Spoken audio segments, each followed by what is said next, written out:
All right, so it is February 24th.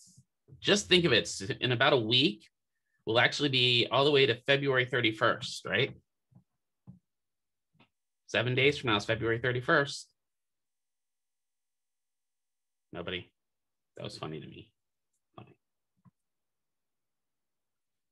Okay, tough crowd today, tough crowd. So we're going to talk about heart health and lung health today, which was kind of funny because we had a couple of those questions yesterday, and it was kind of really made me aware that overall we could use a little bit of help on that. Okay, good. Well, I mean, not good, but at least you're admitting to that we need to get a little work on it, right? That's okay. All right, so we're going to start with respiratory system, and then we're going to go respiratory, talk about cardiopulmonary, and we'll talk about diseases as we go along, right? Remember that respiration is the gas exchange. The cardiopulm is one of the harder ones. Usually that's the one that's the weakest in everybody. Usually. We're working on that, but that's usually the weakest. So respiration is the exchange of gas. So respiration is not the breathing, right? Respiration literally is the air coming in, right? And all the gas coming in, getting the oxygen to the lungs, and then the carbon dioxide going out, right? How much, so what's the largest volume of air molecules that we breathe in? Is it oxygen? Like when we take a deep breath in, is that mostly oxygen?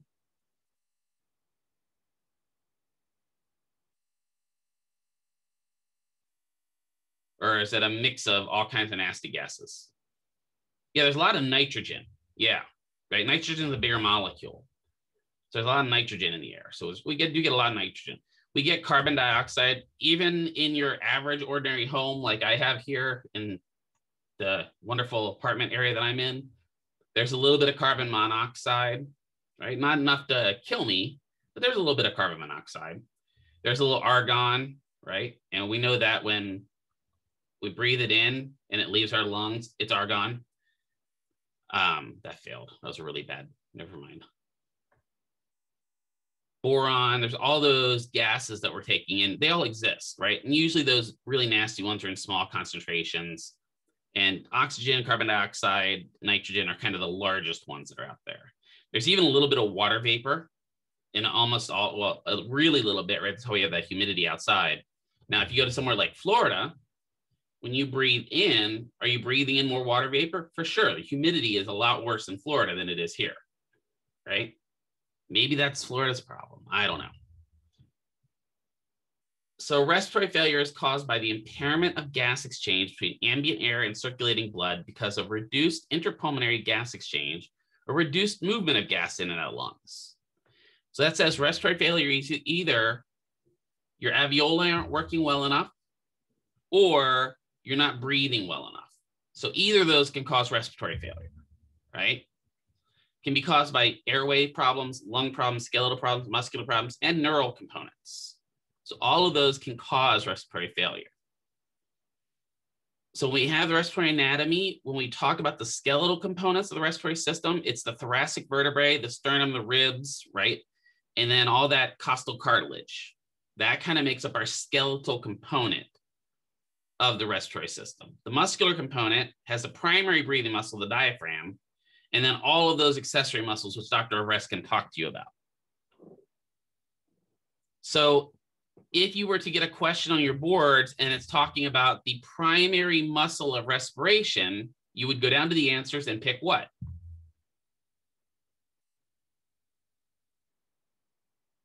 What's the primary muscle of respiration? Diaphragm, right? And that diaphragm would be innervated by the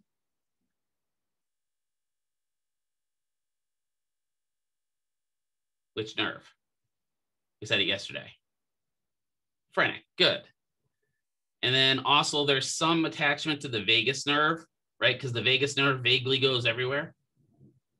Because what's vagus nerve's responsibility? It's meaning that autonomic control, right? That's self-control. So the vagus nerve does have some connections there as well. Good job. If you had to think about it, what would be the next largest accessory muscle of ventilation?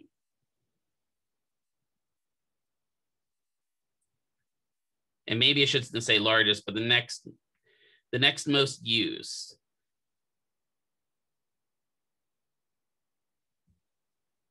Yeah, the upper traps and scalenes. Yeah, like we could argue the pecs as well a little bit, but the pecs don't actually contract to help us breathe. They kind of stretch to help us breathe. Same thing with like in our intercostals, they have to be able to stretch. But I would say definitely the upper traps and scalenes are some of, if they're really tight, breathing can be impaired. So we have to kind of pay attention to that as well. So that means if you have a patient in your clinic that's having problems and you're working on them with COPD and they're having trouble breathing, those would also be good muscles to do what to? Stretch. Yeah, right. We often forget about that when we have COPD patients. Stretch them out. Open up their pecs, right? Get them that nice doorway stretch, and then give them some upper neck stretches. So this is kind of looking at as we go through the diaphragm, right? As we breathe in, the diaphragm descends with muscle contraction, right? So the air comes in and the diaphragm goes down. I always remember it that way because when I think about it, if air goes into my lungs, the diaphragm has nowhere else to go, right? And then as you breathe out, the diaphragm relaxes and rises, and it helps push air out of your lungs. So when you're looking at this, is inspiration or expiration the active cycle of breathing?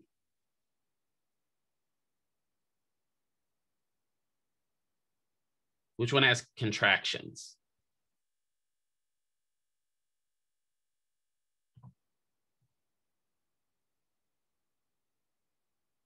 Good, right? Inspiration. Inspirations are active.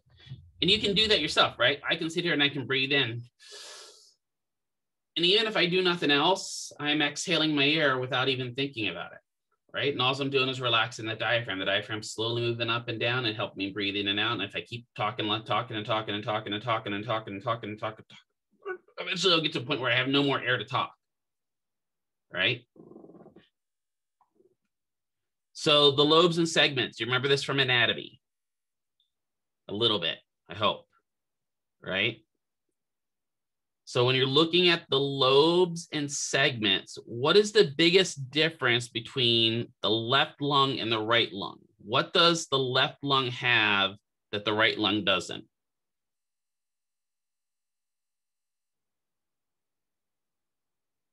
Yeah, as an indent, it has the cardiac notch, right? It has that notch where the heart sits. And if you look at it, traditionally, when you're looking at the lobes, the right lung has a superior, middle, and inferior lobe, whereas the left lung is just superior and inferior lobe because of that cardiac notch. So we already talked about the components. Physiology. Most breathing is under involuntary control under normal resting conditions, and breathing is primarily done under chemical control. Excuse me. So this is important to understand, right? So this literally says if people had to think to breathe, a lot of us would stop breathing, right? I joke sometimes about that. I'm like, if you have to think to breathe, you'd suffocate.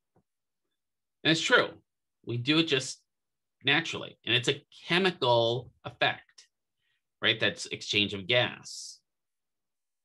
That means what type of receptors, nerve receptors, do we have in our lungs? What are those chemical receptors called again?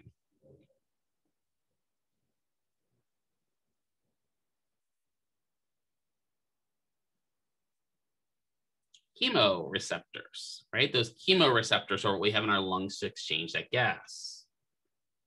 Pulmonary vessels are under a degree of autonomic control, and breathing can be voluntary. And we can do it, control breathing via the motor cortex, right? And I know this, I can stop not concentrating on breathing, and I can force myself to breathe, right? I can actually make breathing voluntary, but I have to think about it. So the ventilatory pump system controls the volume of air moving in and out of the system. right? Compromised lung volumes and capacities are often associated with restrictive lung diseases, meaning if you have a decreased lung volume, a decreased capacity, it's usually a restrictive disease. Excuse me, this is one area that COVID has hit a lot of patients, right? Patients get over COVID and then they have decreased lung capacities for the rest of their life. I was reading that the average decrease in lung capacity of somebody that had severe COVID is about 22%. So that means over the rest of their life, their lung capacity is down 22%. That's pretty effective or pretty nasty. Compromised flow rate. So the flow actually going in and out is usually associated with obstructive pulmonary diseases. What this is literally saying is if the volume of the lungs, the capacity of the lungs are restricted or are a problem, they are restricted. Whereas if the air can't get in and out, there's an obstruction. That kind of makes sense. At least to me, it does. At the arterial alveolar oxygen difference, the difference in oxygen is the difference between oxygen between the blood and the air. So that's going to allow that passive transport of oxygen, right? So as the air we breathe in, the alveoli expand. The arteries around become very, very, very permeable and open to transfer. And as there's more oxygen that enters that alveoli, more oxygen will cross that barrier and enter the bloodstream, and the rest of our body gets, filled with blood or filled with oxygen. So that means if we had respiration being the exchange of gases, ventilation is the movement, right? That means that if a patient is put on a ventilator, the ventilator is moving the air in and out. If they're put on a respirator, that respirator is changing the volumes of oxygen in their lungs. Could they be put on a respirator and a ventilator? Yeah, where patients having the machine breathe for them, but they're also pumping extra oxygen in to help with that ventilation or that respiration effect. Perfusion, often listed as Q, and I have no idea why, is the lungs refers to the amount of blood flowing through the lungs. Ventilation and perfusion must match for adequate gas exchange. So I must have the ability to move air in and out, and my blood has to be able to get to my alveoli in order for adequate gas exchange to happen. So respiration involves the acquisition of O2, the elimination of CO2. But when we breathe out, so I take a deep breath in, and I breathe out, is all of that air coming out CO2? No, right? And you can really think about this because this, I had some students who are really confused by this in one group once. And like, if that was the case, we couldn't do CPR, right? One of the parts of CPR is rescue breaths. If every time we breathed into their mouth, we breathed in pure carbon dioxide, what would happen to the person? They'd die. Yeah, right? So we know that it's not pure O2. So this is also where I got on that little bit of a hillock or my little soapbox. And when I hear people say, they take out their vape, and they breathe out, like, it's just water vapor, dude. We just know that the lungs aren't that efficient. If you're breathing in nicotine, what are you also doing? You're breathing out nicotine. That means anyone that's part of the reason why secondhand smoke is so bad, right? When people smoke, like original cigarettes, when they smoke, they're breathing in those nasty chemicals, which are killing their lungs, but they're also exhaling those chemicals into the air for everyone else to die. Same idea. The ABGs are the measure of the partial pressure of oxygen. So you may hear this as PaO2, or the partial pressure of carbon dioxide, PaCO2, and the levels of bicarbonate. What is bicarbonate's job?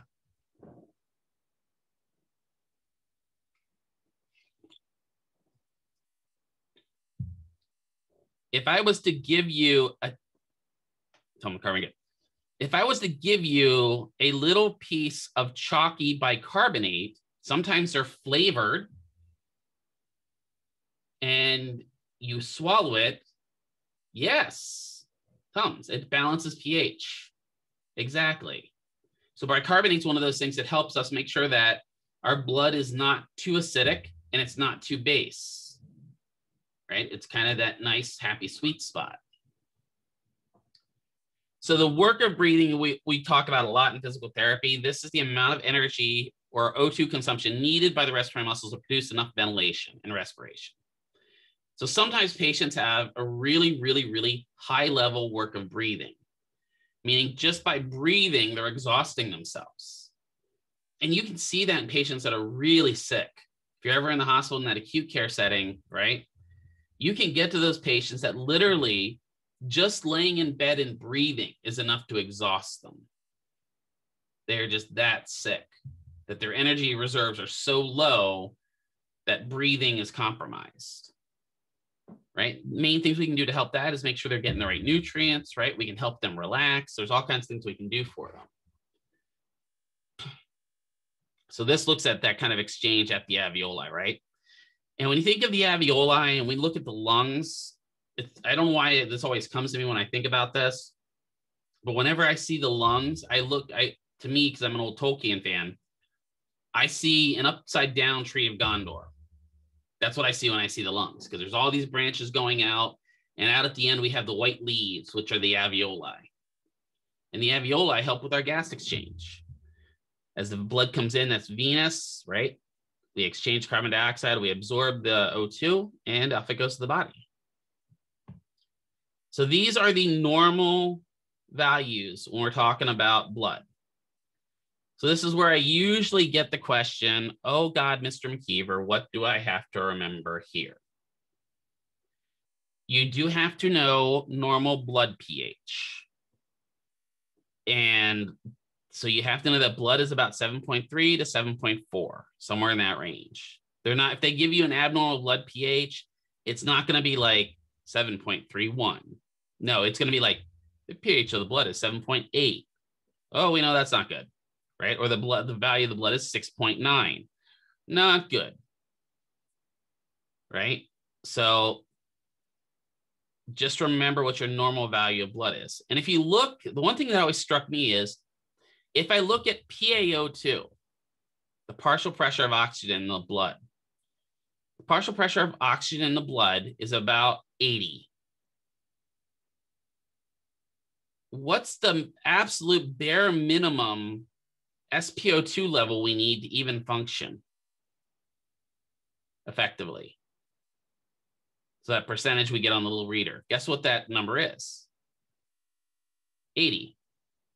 If you have less than an 80% SpO2, you're going to struggle doing any activity. So that's kind of the way I remember that is that, you know, my bare minimum of SpO2 when I take that little finger reader is 80%. That means my PO2 is usually 80. Helps you remember that. I did see a couple questions on bicarbonate or heard about a couple questions on bicarbonate on the last test, mainly that it balances pH levels, which is why we just talked about it, and that the normal value was about 22 if you look at a chart. We're getting a little bit more involved in having to remember the different values and stuff like that. So I try to make this as easy as possible.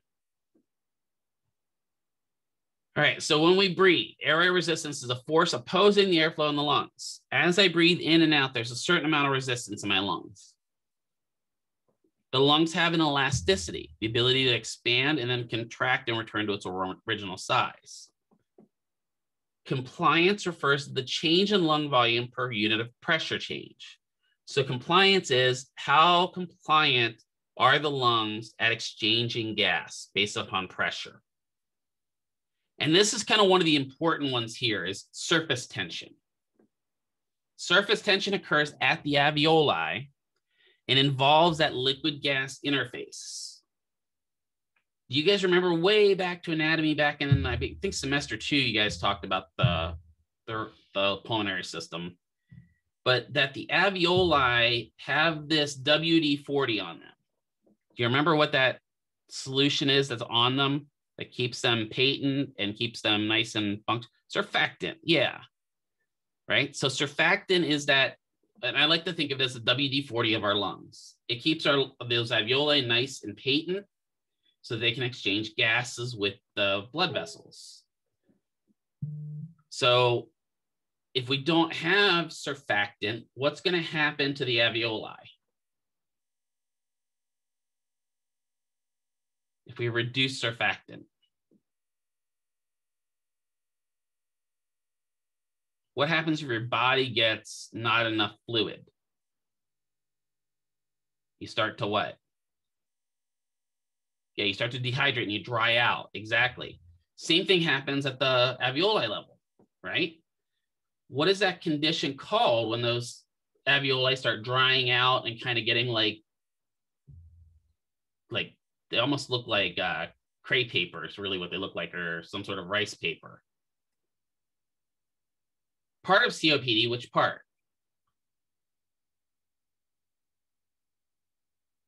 Not the obstructive part. That's we'll talk about later. That's the ability for that's actually up here. It has there's a specific part that starts with an E.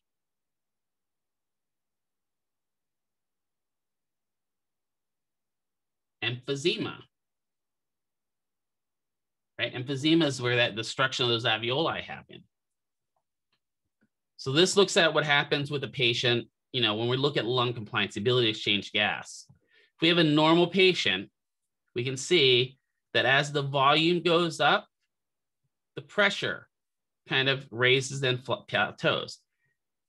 With emphysema, which I was just talking about, as that volume goes up, the actual distending pressure doesn't happen, so that oxygen exchange doesn't happen. Dr. Spock died of that, exactly, right? Well, we all will get a little bit of it as we get older. And here's somebody with fibrotic lung, right? It takes a lot longer to get out here with fibrotic lung, and you don't get as much in because the lungs aren't expanding. So what can happen pathophysiology-wise? Well, you can end up with hypoventilation, refers to a state of decreased or inadequate ventilation. Primary causes are CNS depression, neurological diseases, or disorders of the respiratory muscles. The other thing we can have with hypoventilation is excessive pain med consumption, because any pain med you take suppresses your breathing. You can actually end up with stopping breathing with those pain meds because your autonomic control is down. You may get ventilation perfusion mismatch. This is an impaired gas exchange affected areas of the lungs and decreased ability to maintain a steady level of O2 and CO2. So this is what happens when, actually this just happened a few times down in Texas, sadly. Because what was happening in Texas, we had all that cold down there, so people were trying to live in their cars because their cars had heat. And so families thought, well, I'm going to turn the car on in the garage. And why is that a bad idea? What's the car put off a lot of? Car puts off a lot of carbon monoxide, right? And when the body comes along, you know, the normal exchange, so here's my CO2, right? My CO2 goes out, my O2 goes in. Well, unfortunately, our hemoglobin is not that smart, and it sees carbon monoxide. Yep. Yeah, I'm not going to read that, but yes. But unfortunately, it recognizes carbon monoxide very much like O2. So if you're in a room that's filled with carbon monoxide, it's easier for the hemoglobin to absorb it. And it's going to stop absorbing oxygen. And then you get this ventilation perfusion mismatch. And you can die from that, right? You know that people have died plenty. I know of at least 3 stories just over the Texas thing with that. Diffusion or abnormalities increases the overall work of breathing by interfering with gas exchange. Respiratory muscles can be classified as hypoxic or primary hypercapnic. So this is where we either end up with too little of oxygen or too much exchange. Hypoxic respiratory failure is primarily characterized by abnormally low partial CO2 and normal or close to normal partial CO2. Hypercapnic is where we have abnormally elevated partial CO2. And it may not have a problem with getting the oxygen in and out. It just has too much CO2 and it's not being exchanged. You're not having the ability to get that out of the bloodstream. So when we have a patient that has cardiopulm, the first thing we have to do is see if they understand what's going on. And I'll be honest, when I have a patient that's had some sort of a respiratory problem, they understand very little of it. This is one system that for whatever reason, people just don't understand when you're explaining it to them. I don't know what it is about the breathing system. I think it's because we don't think about it, so we just expect it to work. Especially patients that have COPD, you're trying to explain it to them and they just don't get it. We have to talk to them how their respiratory function has changed or evolved over time. Also explaining that current tolerance may not be the same as before, right? If tomorrow all of us develop COPD, we're not going to be able to do all the same stuff we did today. That's just the way it is. We can get it. We can get help for it, right? We can get supplemental oxygen. We can get medicines, but we're not going to be the same as we are today. Need for supplemental oxygen. This is a good question. Why is it almost, no matter what condition you come into the hospital with, they put you on O2? At least 2 liters.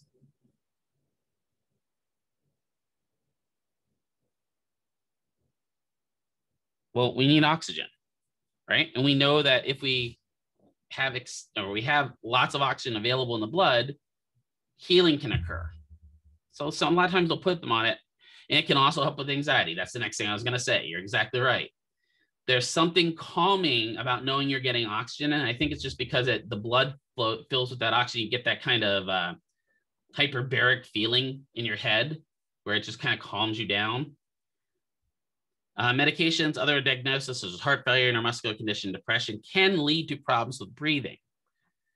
It is possible for somebody that has severe depression to stop breathing or severe anxiety, right? Kids, excellent examples of it. They get really pass out. And then their system kicks back in. It's like they reboot and they're laying there breathing after they passed out, right? My brother was the big one when he was growing up, saying, if you don't give me what I want, I'm going to hold my breath and I'm going to die. I don't remember where my brother got that from, but that was big for him to do that. And my mom would stand there and go ahead and hold your breath. And there were a couple times where he held his breath enough that he passed out. But we know that when that happens, our body is just going to reboot a little bit and go back to autonomic breathing. And my mom knew that, I think, maybe. I'm hoping she didn't just let him hold his breath. So test and measures musculoskeletal. We need to check to see what their upper and lower extremity range of motions are. You wouldn't think the lower extremities have anything to do with the breathing, but they do. The more strength we have generalized throughout the body, the easier it is for the body to exchange gases. Check their cognition and reflex, sensation, coordination, motor function, balance, and pain. Check their skin. If I have a burn over a good percentage of my chest, is that going to impair my breathing? So let's say I have a partial thickness burn over 90% of my chest. Is that going to, yeah, right? I'm not going to exchange that chest is not going to be able to expand and contract as much. So I'm going to end up with problems with breathing. So don't forget to check their skin. If I have a pressure injury on my scapular wing, could that impair my breathing?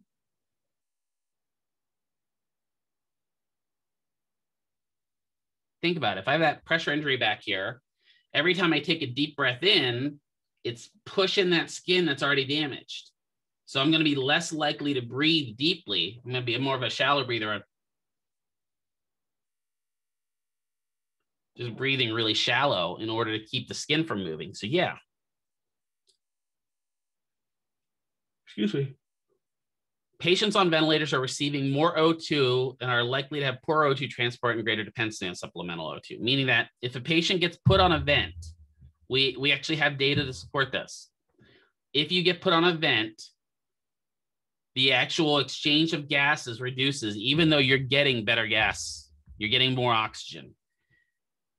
This is one of the concerns we had with COVID, right? We knew that when a patient went on the vent, there's a likely chance they're probably going to die. Because just like anything else, if you put a splint on your ankle or a brace on your ankle, the muscles around the ankle will weaken if you don't take it off. So if you put a patient on a vent and the machine's doing the breathing for them, then eventually the brain just says, okay, well, I don't have to do this anymore, and we'll stop doing it. I remember when my mom passed away, that was the big thing, because I had to choose to take my mom off the ventilator, which was really difficult. But the doctor said, we'll take her off the ventilator in a couple hours, she'll pass away. We'll make her comfortable, stuff like that. I had to make that decision. The rest of it taught me a good bit of things. That's what I'm kind of going to use this story for, because my mom had no brain activity. She had had a massive, massive grand mal seizure, and that grand mal seizure basically fried her brain. I knew it. I looked at the brain activity with the docs. He explained everything to me. There was rudimentary brain activity, but, my mom would not have wanted to live that way, where she's just on a machine, the machine's doing all the work for her. So they pulled her off the ventilator. They switched the switch off, right? And what you expect at that point is the body to just go shut down. The next thing you see is beep. Unfortunately, my mom was stubborn. And for whatever reason, she went almost complete flatline on breathing for about 2 minutes. And then for whatever reason, her body started breathing again. And so when she started breathing, of course, the rest of my family's like, oh my God, look, she's alive, she's functional. And, I had to explain to my family, no, this is just that brainstem doing what it's supposed to do. She's not there. Your brainstem, there's some studies that show that your brainstem functions for hours after you're dead. And so slowly over the next about 2 hours, the breathing got less and less and less, and then she passed away. But it was really difficult for my family to understand that. Well, we pulled her off the ventilator. She's breathing on her own. Yeah, but not really.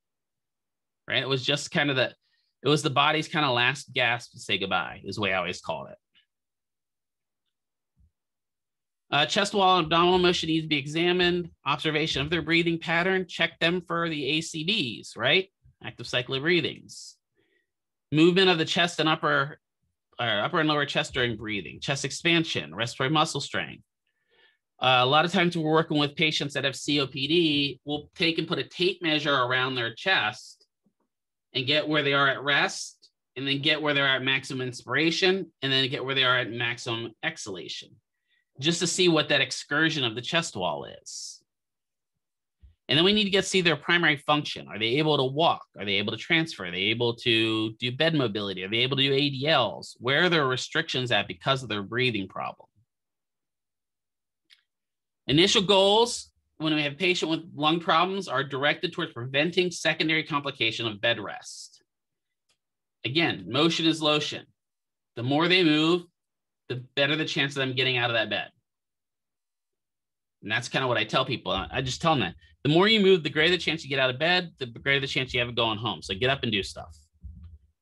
Ultimate goals for PT may require prolonged mechanical ventilation, meaning we have to prevent their loss of mobility, maximize independence, and facilitate weaning.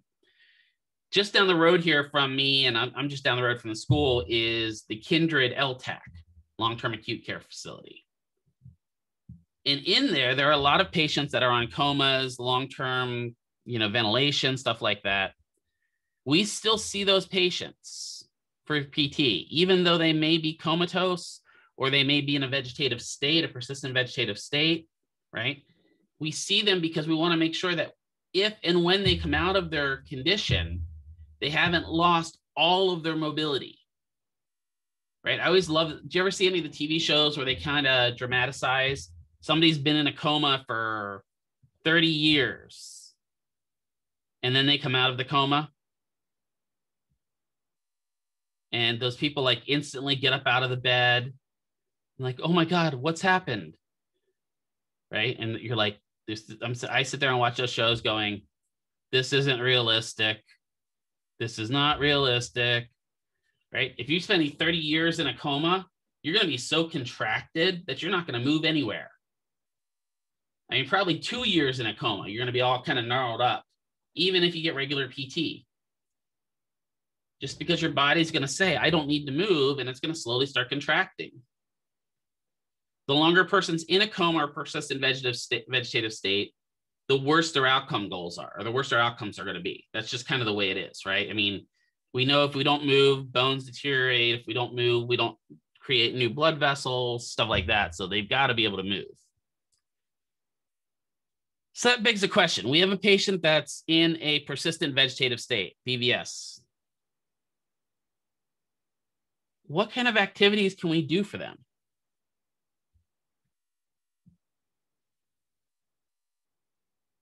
Passive range of motion, good.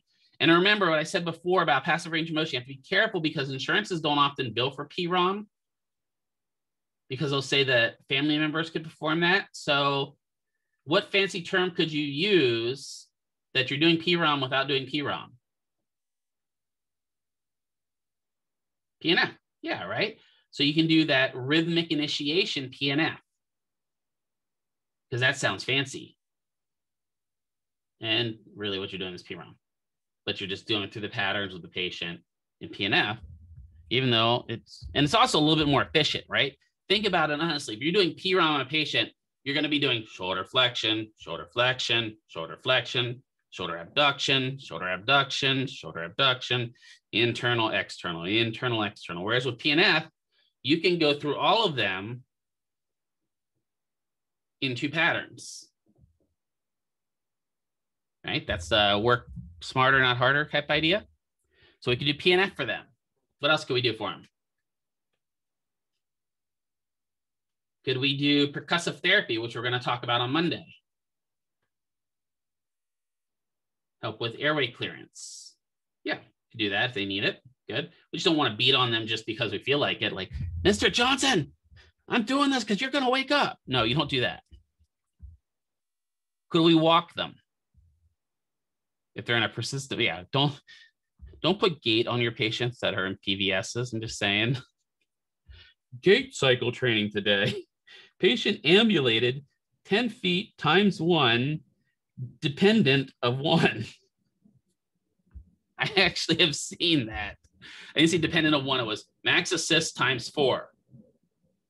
That's not gait. That's literally dragging the patient around the room. But could we sit them at the edge of the bed with us? Sure. I do that all the time with patients when I've been in an LTAC. And the family members are just completely flabbergasted when they come in and the patient's sitting at the edge of the bed with you. So maybe make sure that when the family members aren't there or not coming in. But I get them up all the time. So we know that verticality improves function. So even if I have to do all that max assist sliding and adjusting, and I have to be sitting there holding them upright and them leaning on me or something like that, it's still good to get them a little bit upright. Could we put them either in a tilt table or a stander? Yeah, absolutely, right? I prefer standers because they allow a little bit more weight bearing through the legs. Tilt tables just as good. It gets them upright.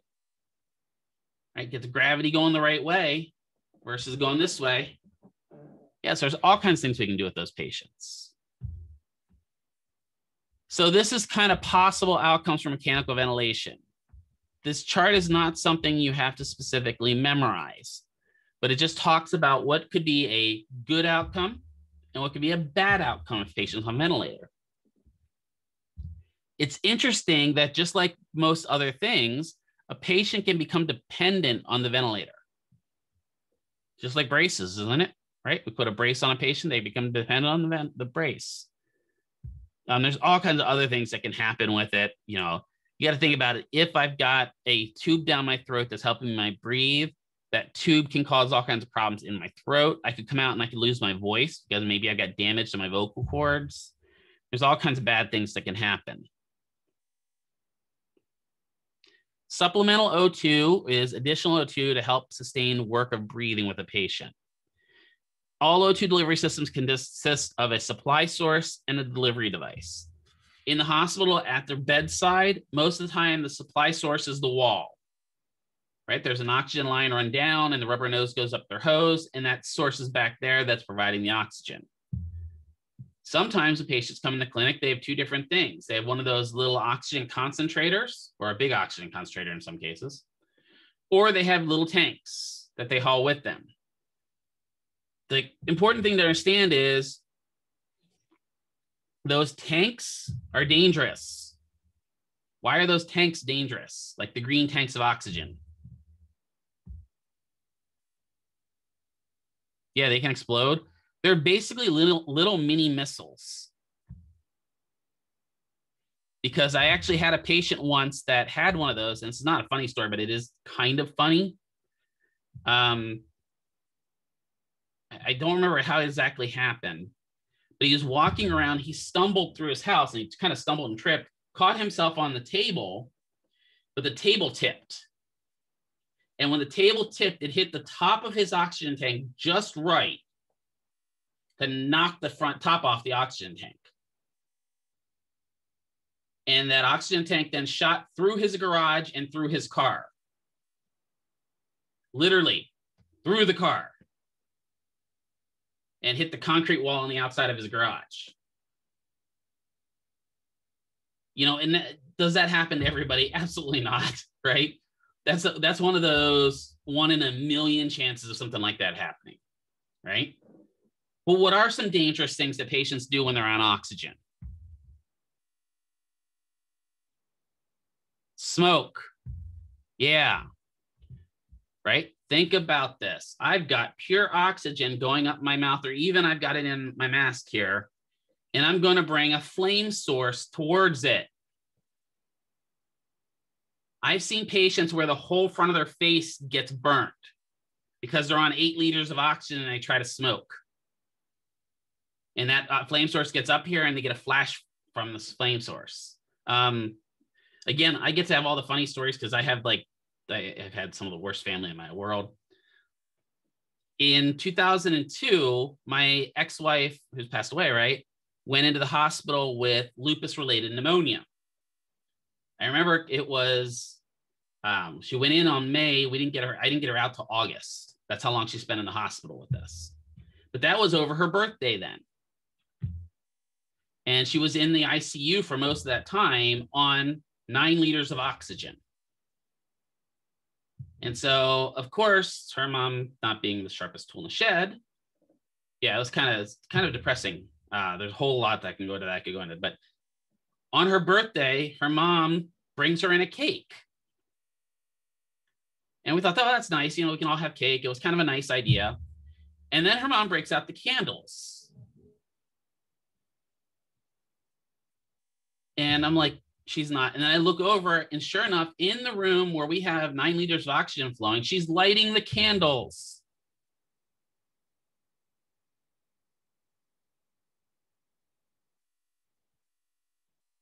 Did I mention this woman is an LPN?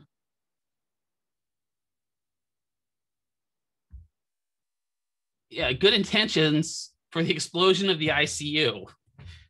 The funny thing was, yeah, in comes the nurse, and the nurse literally just throws, she had a pitcher of water. She just throws the pitcher of water on the cake. So the cake got a little soggy, but you just sit there going, wow, that's not very smart. The other thing is we're seeing an increase in patients that think it's okay to vape in the hospital. And why do they think it's okay to vape in the hospital? Because it's just water vapor, dude. In order for that vape to be turned into gaseous emanations for you to breathe in, what has to happen to the gunk inside the vape pen?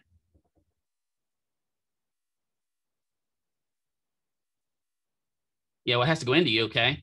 But how does that liquid Yeah, it has to burn, right? There's a really high intense heat source in there, right? So again, could that heat source also then trigger an explosion in the ICU? And it's crazy. Like I've seen walking through the ICU and I turn my head, I'm like, is that guy vaping? And sure enough, you go in, he's like, and the best is the ones that are trying to hide it because they do this.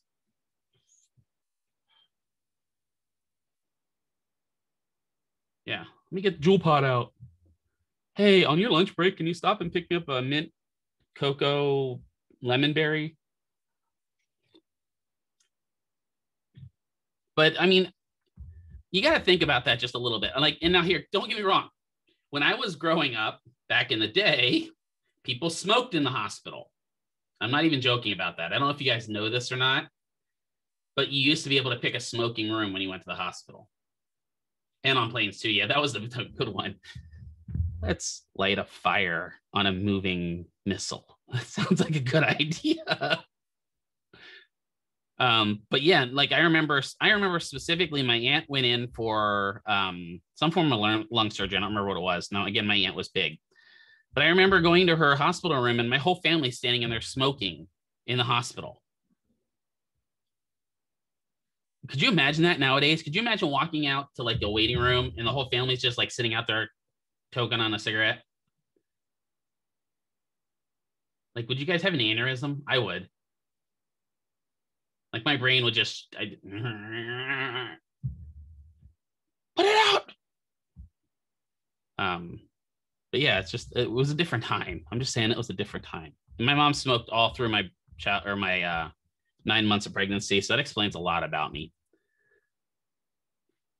Usually the O2 is delivered via a nasal cannula or a face mask. They can do full tenting as well, where they put up the plastic tent around the patient and flood the tent with oxygen, right? A hyperbaric tent. O2 is usually determined in flow rate in liters per minute. The lowest I see ever on a patient is 2 liters. And I don't know why, but 1 liter just doesn't do anything. So 2 liters is a nice steady flow. It's not obnoxious to patients. Until you get above 6 liters, 6 liters starts getting obnoxious. Did any of you have any patients on 6 liters or more of oxygen? I had a patient a few days ago, or not a few days ago, a few months ago, that was on 9 liters of oxygen. And it was like a jet engine going up his nose.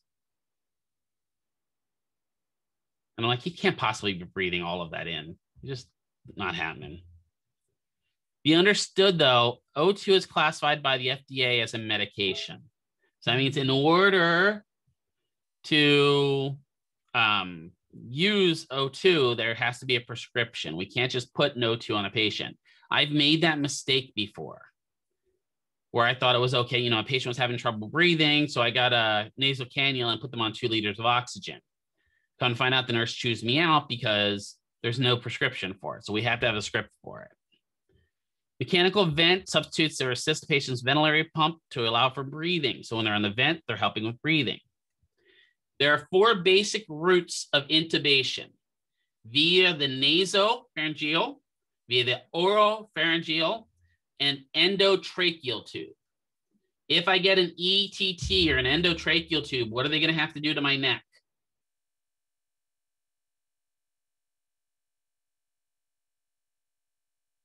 Cut it. Yeah, right. This is that house and every other medical show. I think they even did it on Grey's Anatomy, where they're like, does somebody have a knife and a pen? Right. It was also on, I don't know if any of you ever watched the TV show Jericho. That was a really good TV show, post-apocalyptic TV show. I really felt that show was just really underrated. Kind of reminded me a lot of Firefly. Not the show, but the way it got canceled. But yeah, they're like, hand me a knife and a pen. So they take apart the pen. They instantly know where the trach is and don't accidentally cut the esophagus and stick the tube in. The patient can breathe again, right? Happens all the time. That's just, everyone knows how to do that.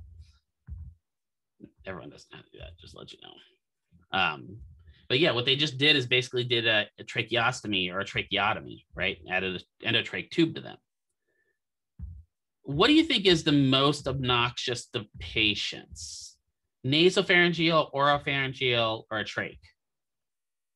You'd be surprised. It's not the trach. It's not the nasal, it's the oro. You can stick a tube up their nose and they're fine with it. You stick a tube in their mouth and they're constantly trying to pull it out. I don't know what's different about it. I think for me, sticking a tube all the way up my nose and going down the back of my throat is going to bug me more. But for whatever reason, for most people, they can handle that. They can handle their throat being cut. But you stick a tube in their mouth and it's just, they freak out. I don't know. It's probably because they start thinking there's a dentist permanently in their mouth. That's what I always joke with. So there are a couple of different types of ventilation when we're dealing with this. There can be controlled ventilation, assisted ventilation, and assisted control. You do kind of need to understand the general purposes of these. You don't have to, understand what happens and how they set them up and the PEEP and the volume and all that. But you do kind of have to understand the difference between controlled vent, and assisted control. So controlled vent, the way I always remember this, and I think I have that. Do I have the next slide? I don't have, do I have it? No, I don't have it in here. Okay. Controlled vent, just think of the vent is doing most of the work. Assisted vent, the vent is helping you breathe. So you're doing most of the work, but the vent is just kind of helping you. It's helping move some of that air in and out. Then the assisted control is kind of the combination. I often think of this as a patient that either has problems breathing in or breathing out. So it'll do one of those. So maybe you're having problems getting air in. So the vent will handle that, and then the expiration you handle. Or maybe you have no problem getting air in, but you have a problem getting air out. So the vent will handle the exhalation. Does that make sense with the three different versions? Kind of. So like controlled, again, vent does most of the work. Assisted, you're doing most of the work, but it's just kind of providing a little bit of movement of the air. And then assisted control it's usually helping one of the phases of breathing. Most complications occur during intubation or as a result of the positive pressure ventilation. So whenever we have problems, one of two ways the problems happen. During the intubation is a common problem, right? When they put the speculum down your throat, and again, this is a classic Grey's Anatomy thing, isn't it, right? The doctor stands up at the top of the bed, he puts the speculum down the throat, depresses the tongue, shoves the tube down the patient's throat, and it all goes smoothly every single time, right? Every single doctor show, it's like they're gods at putting those tubes in. Have any of you seen somebody put an actual an oropharyngeal tube in? It's more like hunting and pecking. Yeah, it's more like hunting and pecking. Like they get that in, they're like, okay, that didn't work. No, that's not working. And they just are kind of working their way through it. And now that I think about it, right, RNs are trained emergently in it, meaning they can do it in an emergency, right? But they're not supposed to do it. So, and that makes sense that they would want to do it in an emergency, right? You have a patient that suddenly stops breathing and the doctor's doing all the stuff, getting the meds and everything, kind of doing everything they need to do to get that together. They may need the nurse to put the trach in. They're trained emergently in it, but they shouldn't do it. When I took my, what was that called? Not the peds, pediatric emergency medicine. I forget what it was called. Anyway, when I took that course, they actually showed us how to do it. And the one thing I learned from learning how to do it was I don't ever want to do it. And now that I think about this, actually, this just struck me as I'm sitting here thinking about it. That kind of explains why they might have a problem with this. Because you have to get by, what's that little flap in the back of your throat called? Yep, yeah, right. You have to get by that, right? The uvula is that part up top, the epiglottis is the thing that covers it, right? So you have to penetrate that in order to get that tube down the throat. That would kind of explain, and also the uvula is back there, so that tube's rubbing against it. That would kind of explain why people with, now that I don't know why it just hit me when I was sitting here thinking about it. But that would explain why people really don't like that tube down their throat, wouldn't it? right? Think about it. That's like somebody just doing the gag reflex on you all day long. Yeah, right. I like it. I don't know why it just hit me. It's kind of funny. I was like, huh. So when we're doing weaning, what does weaning mean? If I'm going to wean you off of caffeine, Gyro would have a heart attack. Yeah, taking you slowly off of it, right? When we do mechanical vent weaning, we're slowly taking them off, meaning that we're letting the lungs start take back over and over, right? When you think about that, that's probably the better way to take them off vent than just pulling that tube out. Right? Again, this is another thing those hospital shows get wrong, right? The person wakes up and what do they do with that tube in their throat? And it's like a circus car. Dun, dun, dun, dun, dun, dun, dun. Right? They just pull it right out, but they may be on a vent. You can't just pull that out. You've got to wean them down. There can be non-invasive mechanical ventilation. This is pretty uncommon, but they can actually ventilate with a face mask. Again, usually that's not a very serious case when they do that. Let's see. Let's get through this and we'll take a break here. So what kind of rehab stuff can we do? Well, positioning and adjunctive techniques for clearance of secretion is big. We're going to talk about this a little bit more in depth on Monday. So Monday, you do have Dr. Ovreskin for a little bit in the morning in my class, just to let you know. So do make sure you're here on time because she's going to go over your clinical stuff that you need to know. But then we're going to get into doing positioning and drape or positioning for postural drainage. The idea of positioning includes a reduction of pulmonary complications and skin break and a promotion of optimal cardiovascular pulmonary. Right and left alternating is really big in order to allow the lungs to maximally expand, maximally contract. It also helps for clearance of secretions. All of our lungs have a specific angle at which the primary bronchioles come out of them. Those primary bronchioles can get blocked up. If we can put them in a specific position that helps promote gravitational drainage, it will help clear those secretions for them. Functional exercise training, right? On the evidence that exercise may accelerate weaning, decrease hospital length of stay, and improve the sense of well-being.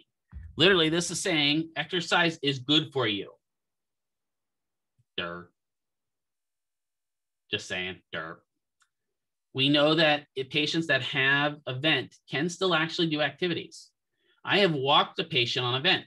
I don't walk them very far because I'm limited to what the length of my hose is that I have on the vent, but I can walk them around the bed while they're on the vent.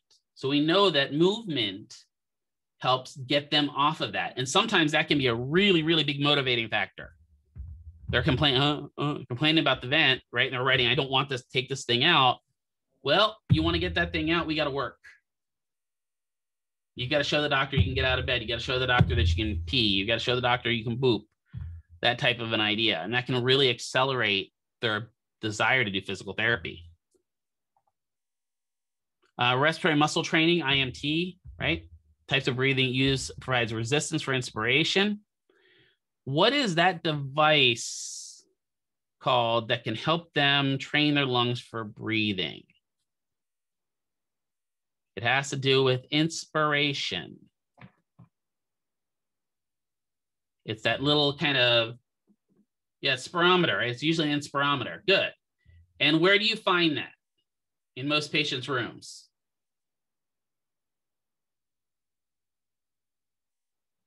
Over on the heater. Across the room. Almost every patient. You're like, where's your inspirometer at? And they're like, oh, what's that? The thing with the tubies that you're supposed to be breathing in. Oh, I think that's over there somewhere. And it's as far away from the patient as they can get. Just scientific facts here, folks. Just scientific facts. It's over by the heater.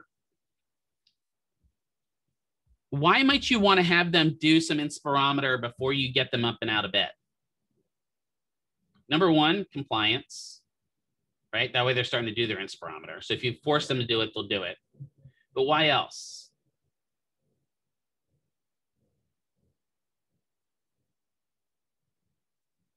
Think about this. Have any of you ever gone free diving before? Or, like dove in a pool and stuff like that? right? What is, yeah, it's to see if they're going to get good at therapy. Can be. Yeah, Renee, that's actually really smart. I didn't think that far into it, but you're exactly right. But the other thing is, you know, what do you do before you dive down?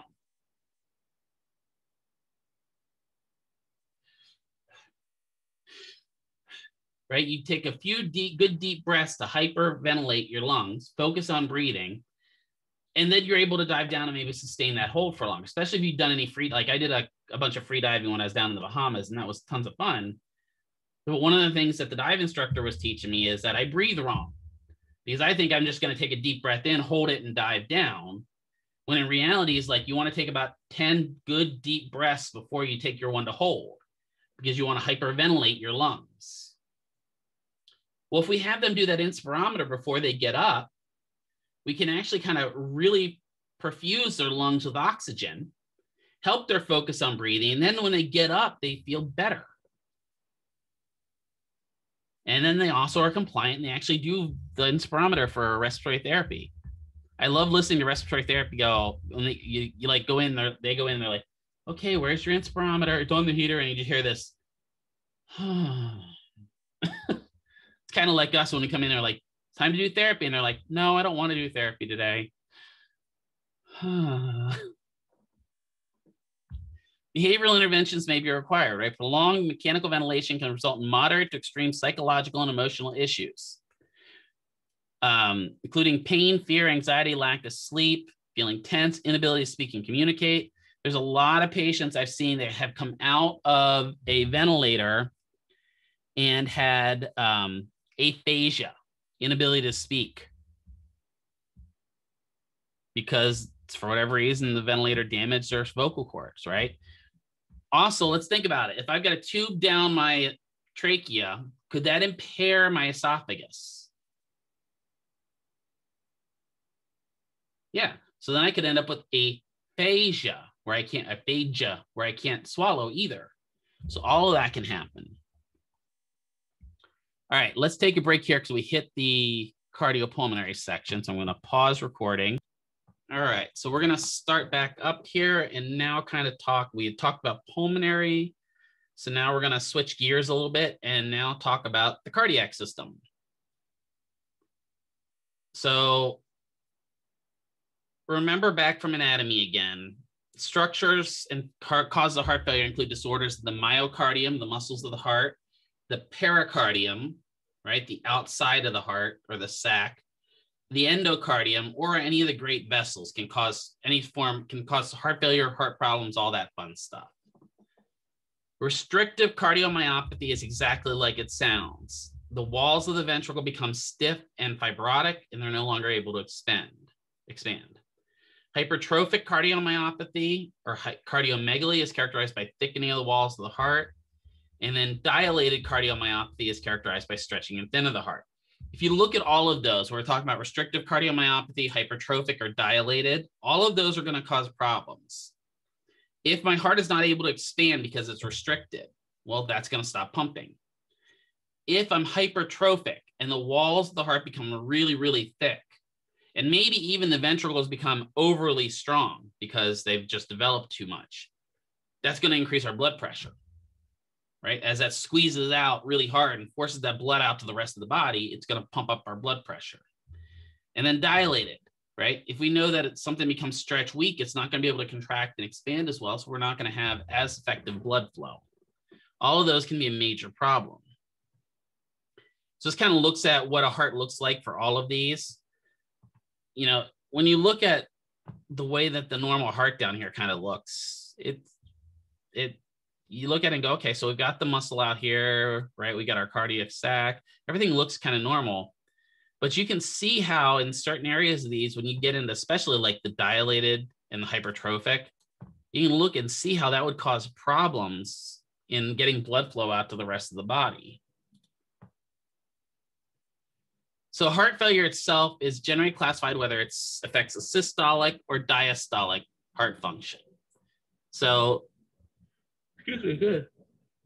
Systolic is contraction of the ventricles. Diastolic is filling of the heart. So primarily filling of the atria, right? Systolic dysfunction can be further characterized as ischemic or non-ischemic, meaning blockage or non-blockage. Prognosis with patients with ischemic heart failure is worse than those for non-ischemic. And that, like, to me, this makes sense. It's basically saying patients with a blockage in the heart are going to have worse outcomes than patients that don't have blockages in the heart. That, I mean, just saying. Diastolic heart failure is usually detected after exclusion of other possible reasons for heart failure symptoms. This can be really frustrating because this can be that a patient has all these cardiac symptoms and then they run through everything and they can't find anything.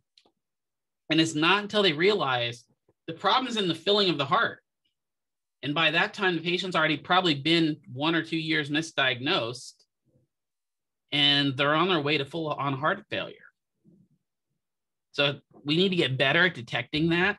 I believe there was a article about that in St. Louis the other day. I don't know if any of you saw that, where a fireman had gone to like 3 different hospitals complaining about heart problems.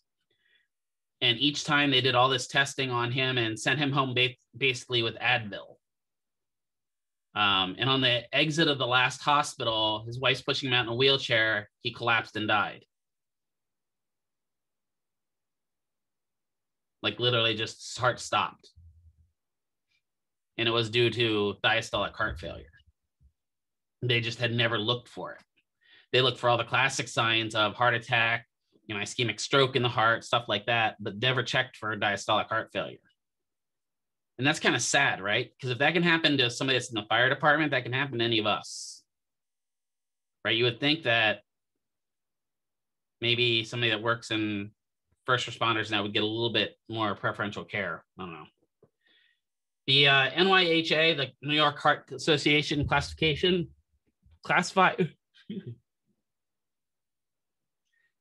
a patient with heart failure into one of 4 classes according to the degree of symptoms at rest and with activity.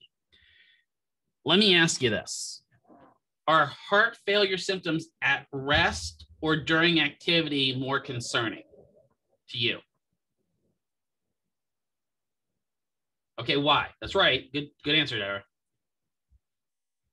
Why would that be more concerning?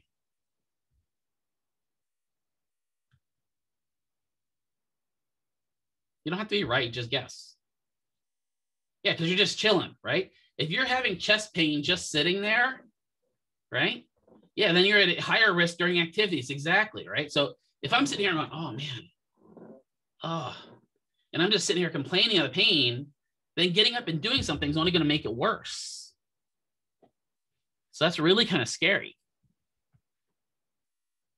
So this is looking at the classification.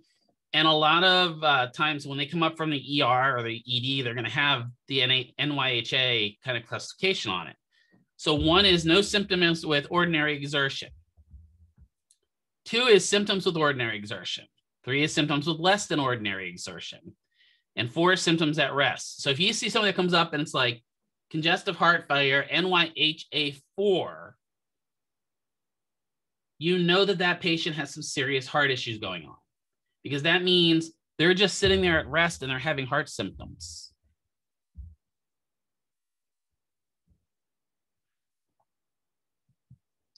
Characteristics of heart failure contributing to exercise intolerance. Patients with significant heart failure and fatigue have very low levels of exertion.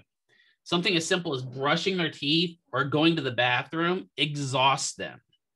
And we see this even now when we talk about the what did I just call it? The PASC, post-acute COVID PACS, post-acute COVID care syndrome, whatever. Anyway, it's amazing when you have patients in the hospital for heart failure and you just get them to the edge of the bed and they're sitting at the edge of the bed and they're just absolutely wiped, just moving around in bed and getting to the edge of the bed.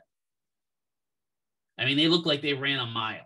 I've had patients sweating profusely and their function is just not there. Patients with heart failure may only achieve half the normal increase in cardiac output. So that means the more we push them, they may not get increased cardiac output. So we may be watching them and getting them to do activities to increase their cardiac function, but the heart's not going along with it, right? Whereas maybe they're supposed to be pumping their heart rate up to 120, the heart rate may only go up to like 70. So they're not getting that. Abnormal pressures within the heart, reduced left ventricular ejection fraction, and reduced cardiac output and increased pulmonary capillary wedge pressure contribute to intolerance. So abnormal pressure in the heart. Obviously, if you have pressure in the heart, that's going to contribute to patients being fatigued, right? Reduced left ventricular EF. EF, whenever you see that on the patient's chart, is ejection fraction or ejection fracture, depending upon the doc you talk to. So what that is, just so that you understand it, because this was something I never understood in school, and then I got a bunch of questions on it because somebody had some questions on the board. So let's say this is the left atrium up here. There's my valve, and here's my left ventricle, right? Ejection fraction is just like this, and here's my exit out through the great aorta, right? If 2 liters of blood move from the left atria to the left ventricle, and then when the ventricle pumps, only 1 liter of blood comes out, what would be the ejection fraction here?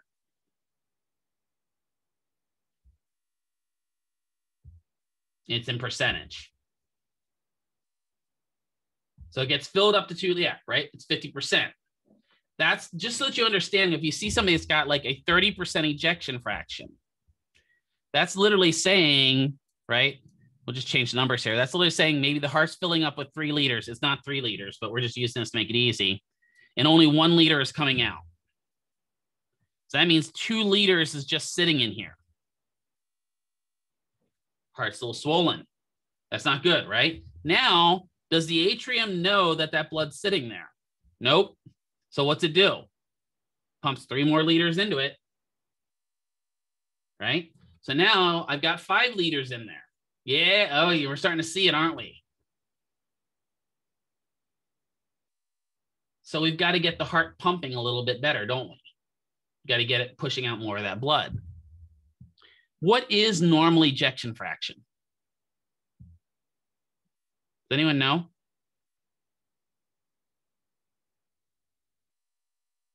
I looked it up today and I was really surprised by it. If you had to guess, just give me a guess. It's okay if you don't get it right.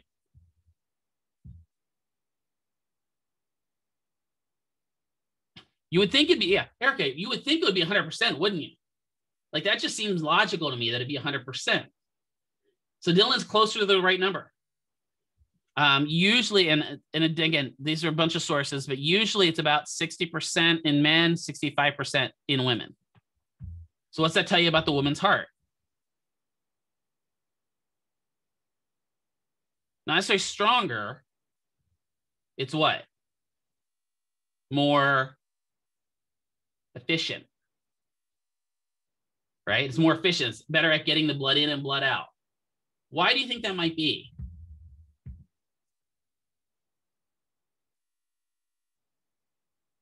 Why would the woman's heart want to get the blood in and out more efficiently? There's a logical reason for this. Yeah, babies, right? Because when mommy's pregnant, mommy's got to do the circulatory system for the baby, right? They've got to get oxygen. So it really makes it a kind of paramount that their heart works a little bit better if they're feeding for 2, right? Pumping blood for 2. Exactly right. How low do you think it can go before you feel symptoms?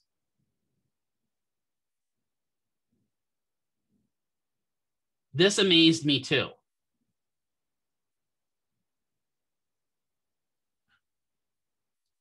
%. Now, some patients will feel it at 50%, right? So we're all a little bit different. But patients can go all the way down to 33% before they feel any symptoms.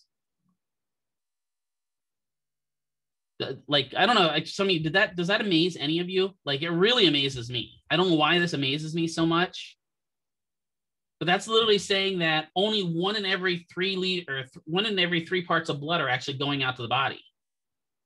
It eventually leaks out. There's all kinds of processes for that, and some of it gets reabsorbed and stuff like that, but we're not going to talk about that. Think about that for a second. To me, that's just crazy. If you're at only 33% functions, are you in trouble?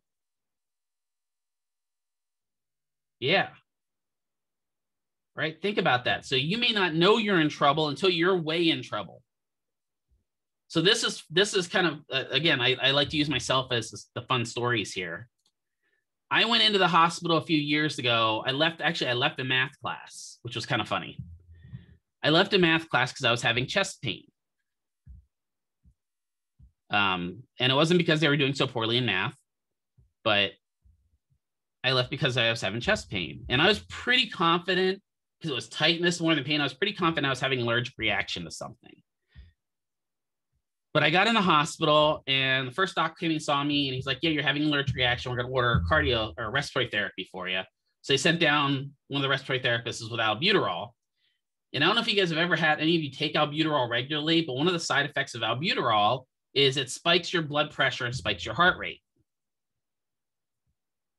And the next thing you know, the cardiologist coming over to me, and my heart rate was like 170. Yeah. And my blood pressure was through the roof.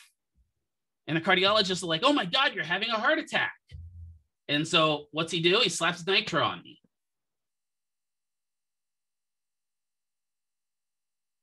So my blood pressure does this and down. And all of a sudden I'm feeling like crap. So then they come over and they bring over the echocardiologist, or whatever they call it, the guy that does the echo. And first of all, he's sitting there and he's doing the echo. And I don't know it, because I know that Erica has done that ECG tech thing before. But the echo tech is like, I can't find your heart. That doesn't make you feel good. Like, they had to give me, I forget what there's a specific dye that they can give that helps the echo function better. But he couldn't find my heart. And then he comes in and he gets it. He like looks at the scan, and I'm like, so how is it? And he's like, I'm going to be right back. Whenever somebody does that to you, that's not a good thing. And so he like literally went bolting off, and the doc comes over and says, well, Mr. McKeever, I just want to let you know, your heart only has a 20% ejection fraction.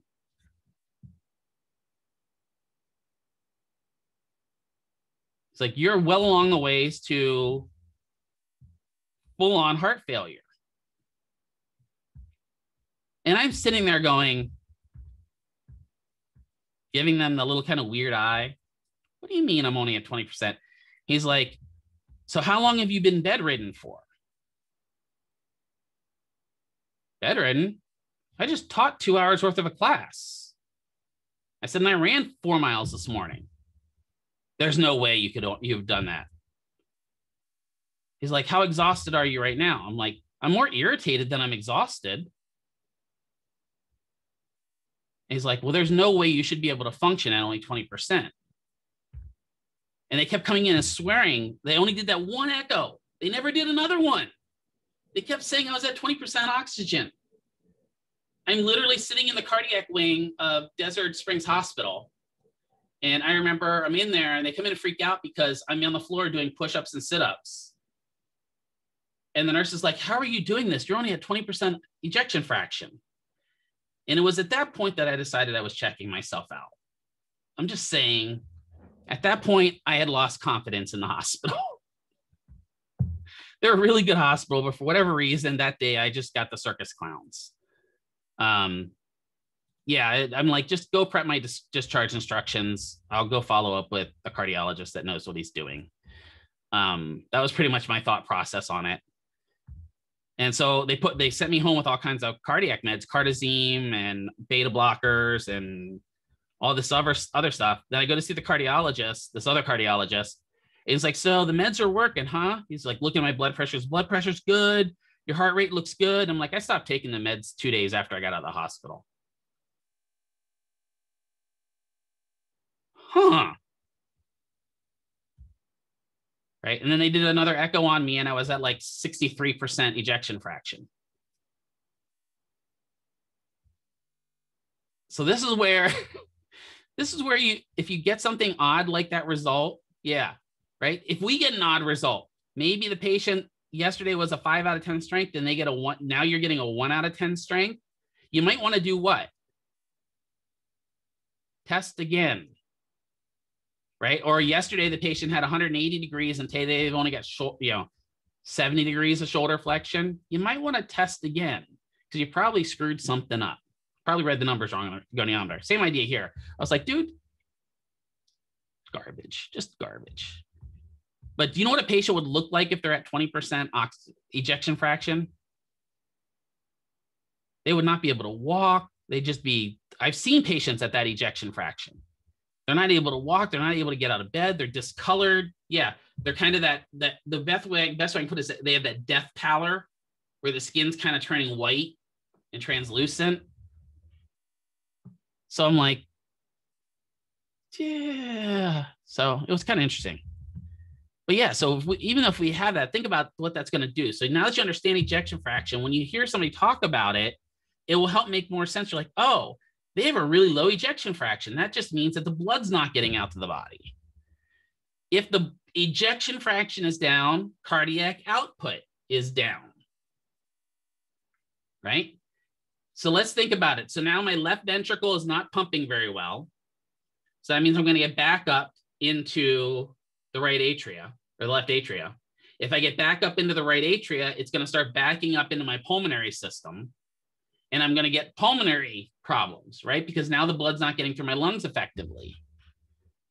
So all of that can cause problems. So what do? Well, we talked to the patient about their history. What do you think the number one cause of heart failure is? It's the number one cause for most of our medical conditions. Smoking. Yep.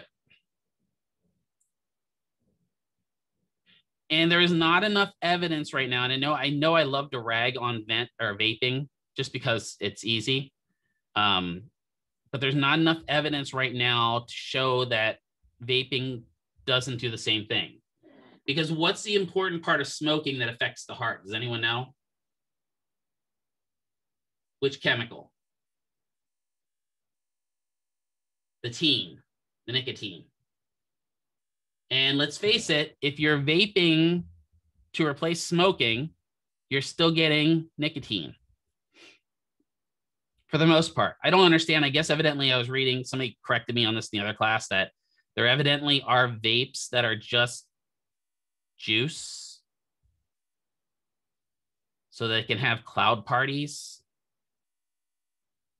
And to me, this just sounded, yeah, that's the thing. To me, I'm just like, what? Why? Evidently, a cloud party is where they get in the room, get in one big room and kind of blow clouds until they fill the whole room up. Back in my day, we called that hot boxing, but that wasn't cigarettes we were doing. Yeah. And not that I ever did that, but I heard about friends that did that. So all of that, we kind of got to get, what type of diet leads to heart problems?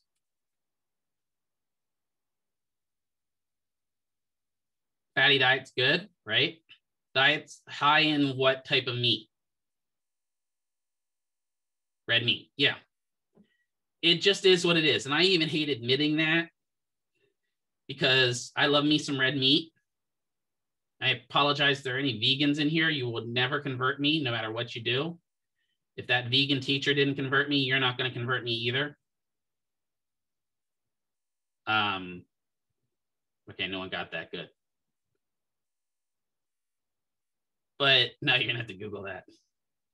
But yeah, so red meat diets, high in, especially processed red meats, right? So red meats combined with your stuff from the deli and stuff like that. Your roast beef from the deli, that type of stuff that's processed, really bad for you. High cholesterol, those high fatty diets, problematic again, right? But there's also some studies that show a really pure vegan diet isn't good for your heart either. Why? So, you're purely, I'm just going to eat leafy greens type diet. What do they miss out on sometimes? No omega-3s, good. Yep. What else could they miss out on? Those effective amino acids in the proteins, right? You can eat other things that have proteins. You can, right? There are different foods that actually have protein in them. You can even get synthetic protein, or what is that weird stuff? Tofu? Yeah, thank you. That's never, and that is never crossing this orifice ever. I don't care. Just no.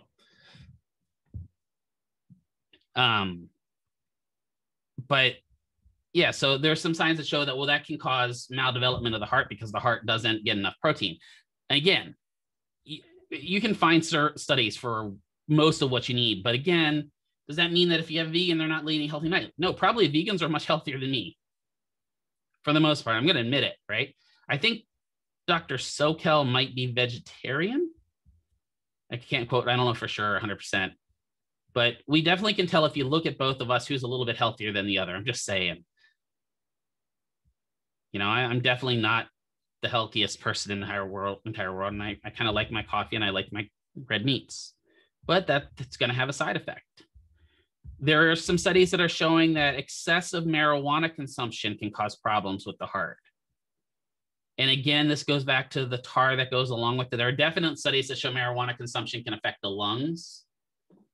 And the big one that I just saw in the APA that they're doing is marijuana consumption before the age of 18 definitely affects neuroplasticity of the brain. It makes it less plastic.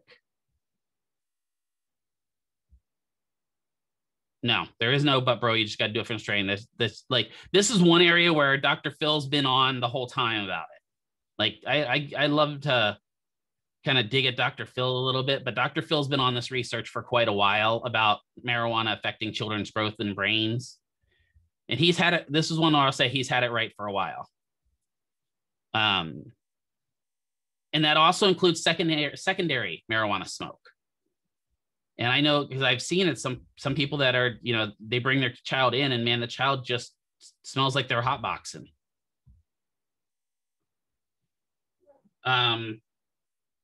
Diets high in caffeine can also cause it, right? So those of you that are pounding Bang energy drinks back to back to back, that can definitely hurt your heart. So you've got to maintain everything kind of in balance. Doesn't mean that caffeine's bad, 100% bad for you. But you got to be careful, right? Especially if you're taking it as an exercise supplement. There is another exercise supplement.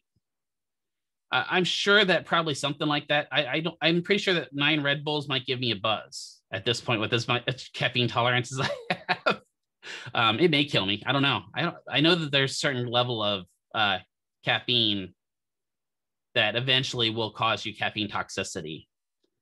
But before caffeine in the exercise world, do you remember what we were using for increasing exercise tolerance? Were you guys young enough to remember that? Not steroids, yeah, steroids too, okay. Ephedra. Right? Which ephedra is nothing more than pseudoephedrine. Right? Which is why now, if you want to get Sudafed, you have to get it from the pharmacy because Sudafed is basically unprocessed methamphetamine. Right? It causes vasoconstriction, causes all these problems to help, right? It's to help the allergy problems, but on the same problem, it speeds up your heart. And back when I was going to the gym hardcore and I was lifting a lot, there was a ton of people in my gym that were stacking ephedra with caffeine tablets in order to lose weight. And I guarantee something, it made you lose weight fast. But the downside to it is it could make your heart explode. So risk reward, just saying, YOLO, exactly. I specifically remember one guy that I had at the gym that dropped like 60 pounds in 2 months from ephedra. For a good time, not a long time, exactly. So all of that can affect it. Exercise intolerance, they're not doing exercise.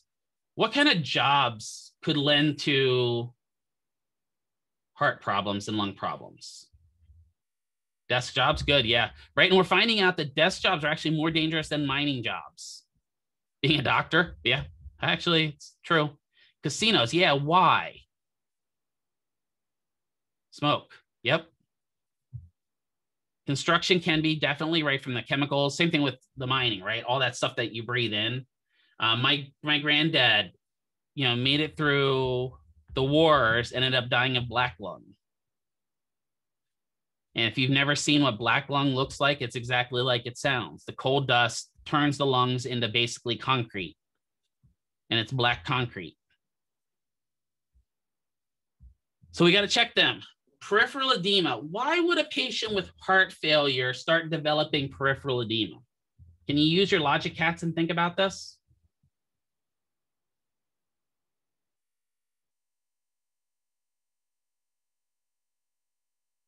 Why would patients with lung or heart problems start developing peripheral edema?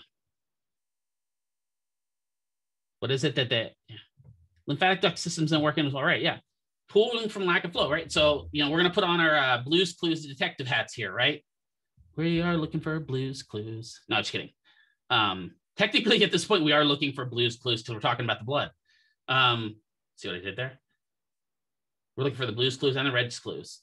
So if I start getting back up in my heart, all that lymphatic system that's bringing fluid back to the heart to push it to the kidneys so the kidneys can pee it out doesn't function as well. So it's not getting transferred back into the blood. So now that starts pooling because the lack of flow is happening. And now you've got a patient that's got heart disease that tells you, every night when I go home, my feet look like elephants. And they really hurt.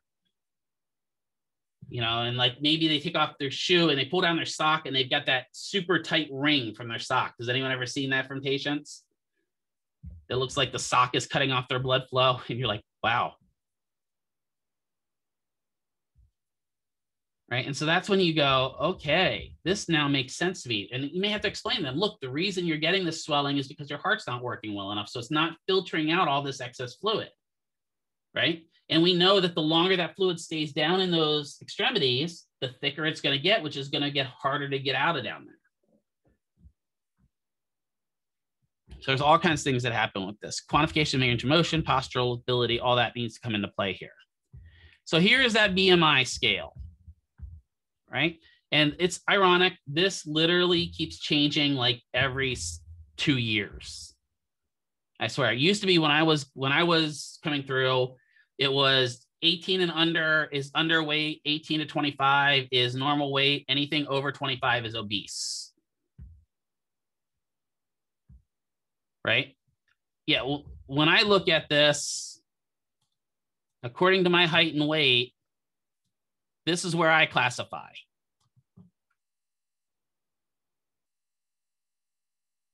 Do I look like I'm morbidly obese level 3? Or level 3 is technically classified as morbid obesity, meaning obesity that could kill you. I mean, I know I'm overweight, but like, man, it makes me feel bad. So why is BMI, while BMI is a really good helper, why is it not always 100% accurate? What does it not take into account?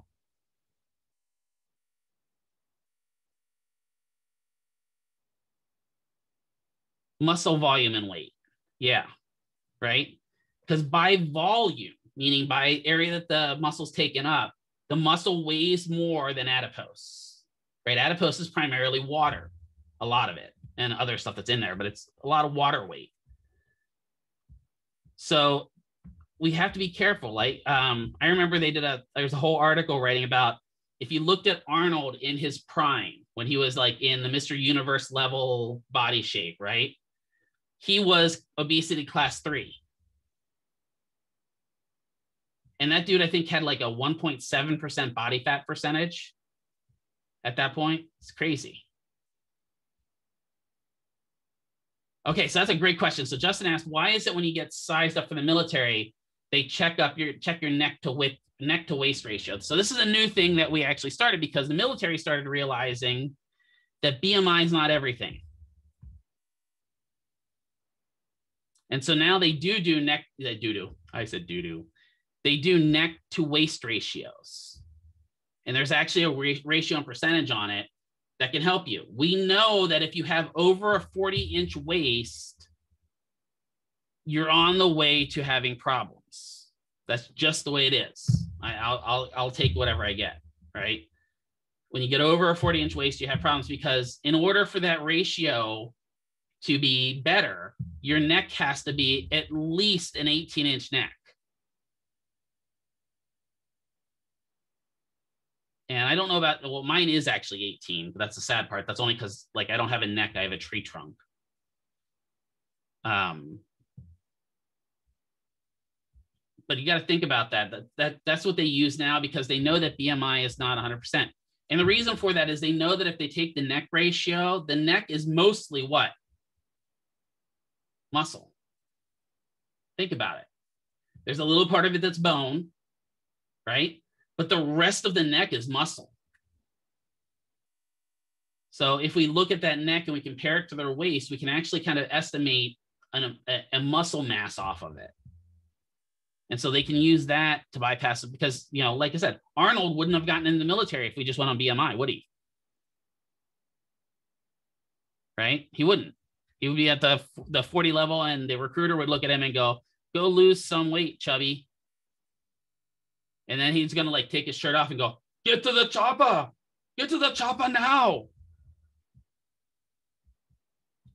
Right? He's still built. Like, you just think about that. Like in the Predator movie, when he was in the military, he would have been refused in the military because of his body. It's because of his body weight.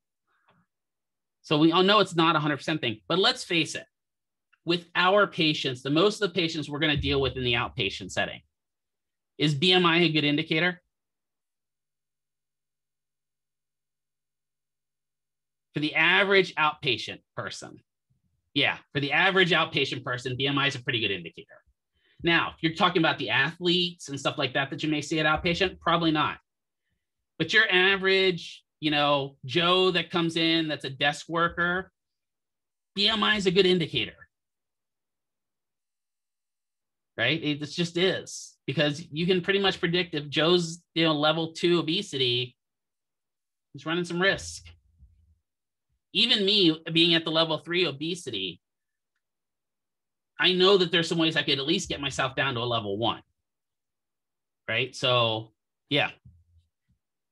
Yeah, but it makes you feel good when you realize that you're overweight, doesn't it? Like, just makes you feel so great. Every time I see BMI, it makes me cry. Cognitive deficits are important. If patients got heart failure, they can end up with cognitive dysfunction. So they can end up with cerebral infarction, right? Blood clot, or hypoperfusion, meaning less blood going to the brain. Often they call this cardiac fog, where the brain's not getting enough blood, so the patient just kind of is in this fog state or fugue state. Perceived pain or breathlessness can be measured on a 0 to 10 scale. We can use that 0 to 10 scale for a ton of things, right? We can measure pain. How hard is it to get out of bed? You know, how short of breath are you? That's a really good scale. Chest pain should be measured on a 1 to 4 scale. If they're at a 4, you should probably get help. And dyspnea also is a 0 to 4 scale that exists out there, the dyspnea index. So here's that 1 to 4 scale. You have a patient, right? So 1 is just kind of the onset of angina or the onset of chest pain. It's mild, but recognizes usual angina or chest pain or discomfort, which the patient is familiar. So if they say, yeah, you know, my chest pain's there, that's probably a 1, right? 2, some pain, moderately severe, and definitely uncomfortable, but still tolerable. So this is the patient that's like, yeah, it's a little bad today, but you know, I can still do my therapy. 3 is severe anginal pain at the level the subject will wish to stop exercising. This is the patient that they start complaining about it. Yes, today is the day. Yeah, right. If you get to 3 and 4, it might be gyri, just to let you know. But 3 is where you get that chest pain that just basically is debilitating, right? And then 4, usually at that point, we should be calling a code. Because if they're at 4 on that chest pain, then this is like being at a 10 of 10, and it's exactly right. Farewell, everyone. Goodbye. Avita Zen. Hello.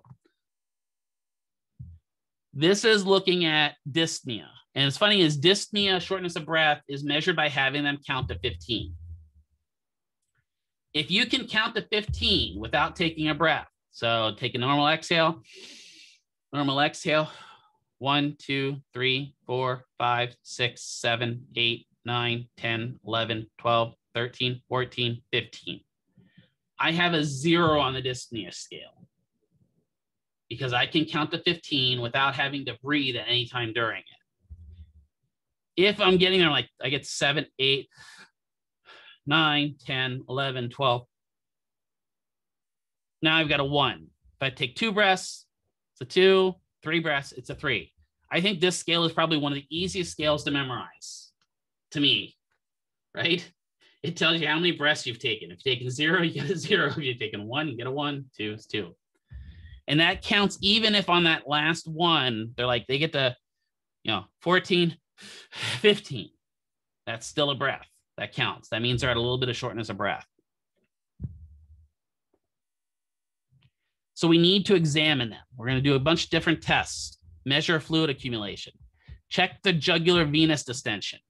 If a patient has heart failure, a lot of times you're going to see the jugulars popping out on the side of their neck. And, if you've ever seen a real big bodybuilder that their jugulars are really prominent, that's kind of what it looks like when the patient's having abrupt heart failure, because the pressure is not, the brain's not draining out as much blood as it should. Listen to their heart, right? Listen to the heart. No, just kidding. Blood pressure. Oh no, I'm gonna get that stuck in your head. Great. Lung and heart sounds. Okay, embrace the song.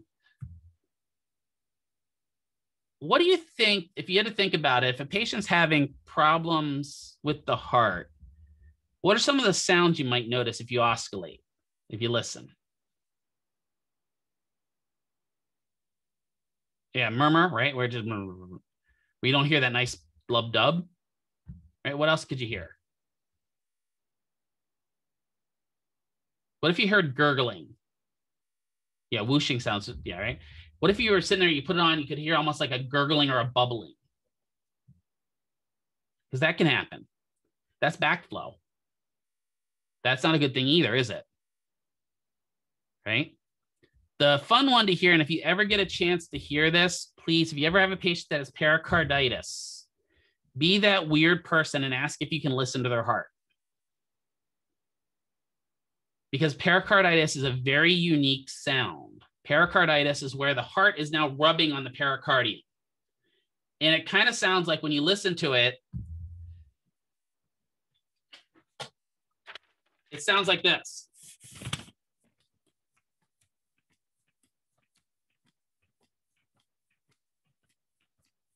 You can hear the normal heartbeat, right?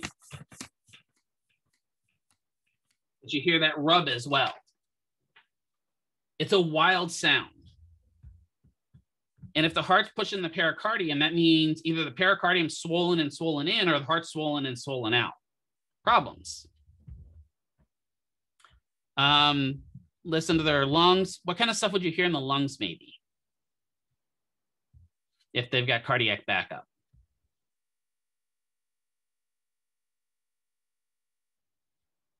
What do you think? Wheezing and whistling. Yeah, wheezing and whistling. Whistling really bad, right? But wheezing is in there. Heart failure decompensation could cause fluid retention that presents symmetrically in the lower extremities with weight gains of 3 or more pounds in 3 days. Woo-wee! 3 days, you gain 3 pounds or more. There was one lady that I saw when I was in the hospital back in Pennsylvania who gained 15 pounds on water weight in a day. Her legs look like just swollen tree trunks because her heart had just stopped functioning as well. It's kind of scary. Jugular venous pressure. This is not to be confused with jugular or juggalo pressure. Juggalo pressure is when they try to force you into watching the Insane Clown Posse. Jugular venous pressure is different.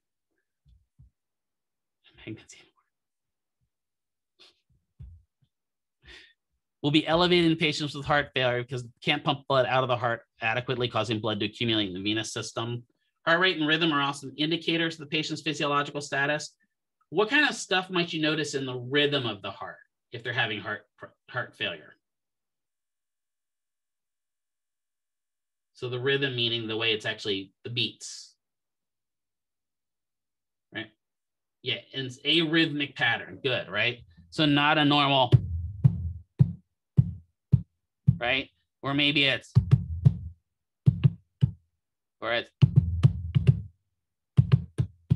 no, just kidding. There's no Terminator sound in people's hearts. I made Jaira laugh with that one. I really appreciate it. I think you're sometimes the only one that gets my jokes here, so I'll take it. Yeah, hearts and polyrhythms, there's a problem, right?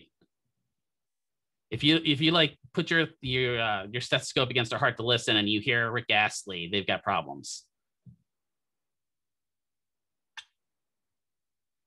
I don't know if you guys know, by the way, just side note to this. I don't know if you know, but they did a 4K remaster of Never Gonna Give You Up. And it is the most disturbing thing I think I've ever seen. If you get a chance, it's so weird looking. And I didn't realize he was that young when he recorded that song. He was like 22. But if you get a chance, watch it. Now you guys are all Googling it now while I'm teaching, but it's so bizarre. I don't know what it is, but watching it gives me a headache. And it's not the music. Abnormal arrhythmias, which we talked about, cause approximately 50% of deaths in patients with heart failure. Erica can tell you this as being the ECG tech. One of the first signs of the patient going down the tubes is the heart rhythm changes.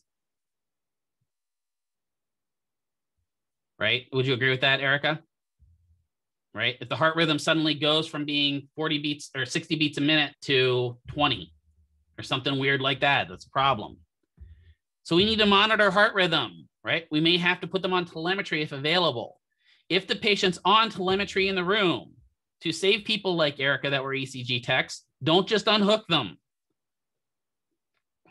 right? Let the ECG tech know, please, before you take them on portable telemetry, because they will freak out when the patient flatlines at the desk. And don't, actually, well, can I just put the pads on me? No, you can't just put the pads on you. I don't know why. I remember I had a student ask me that once. No. So you're going to have to check their heart rhythm. When I'm walking a patient, if I can, if they have one of those smart watches like the Apple Watch with the heart rate rhythm, I usually, it is, but still, it still freaks you out initially when you look over at it. That's what I'm getting at. If they have one of those Apple Watches or one of the Samsung watches or one of whatever 1,000 different smart watches, you can have them put the heart rate on the display. So when you're walking them, you can peek at it. Those things are really accurate at measuring that. I'm really impressed with how accurate those things are at measuring it. I do that a lot with my patients. If I know they've got a smartwatch, I've even taken my smartwatch off and put it on the patient. Because maybe if I forgot to get a pulse ox or something, because that's the other thing I might put on their finger to monitor their heart rate. Right? So it's nothing. I can always wipe my watch down. That's why the Apple Watch I have has one of those sport bands, because that way I can take the super cleanser and clean it right off. Yeah, I did that once. I took a patient outside and the ECG tech freaked out on me. Because all of a sudden it's like, no reception. So they came finding me. I was going outside to work stairs with them. But anyway, it's kind of funny. Don't do that to them. Make sure you let them know if you're taking them anywhere. Monitor heart rhythm and telemetry if possible. Blood pressure. When I'm doing patients that have heart problems or lung problems, I measure blood pressure at the very beginning. about mid-therapy, and at the end. I may measure it more frequently than that. Now, the good news is it's pretty rare nowadays that we have to take manual blood pressure. Usually we get that thing that goes along with them and just pumps up. I saw at one of the hospitals down in Tucson, they now have wireless blood pressure cuffs, which to me is cool and scary at the same time. Because I'm like, wow, there's so much going through the signals at that point, like the telemetry and now the blood pressure cuff. How does it all not get confused? I know it's on different channels. I know the science of it. That's not what I'm getting at. But so like literally the patient I was with had that blood pressure cuff on, and I could just hear it inflate while we're walking down the hall, and it would take his blood pressure, which was actually kind of cool. Heart sounds listened by oscillation, right? Stethoscope. Lung sounds, same thing with chest oscillation. And standard clinical assessment of functional aerobic capacity. So what kind of a test can we do? Patients are walking radio towers here, pretty much. I get channel 5 in my brain. What kind of tests can we do to assess their aerobic capacity?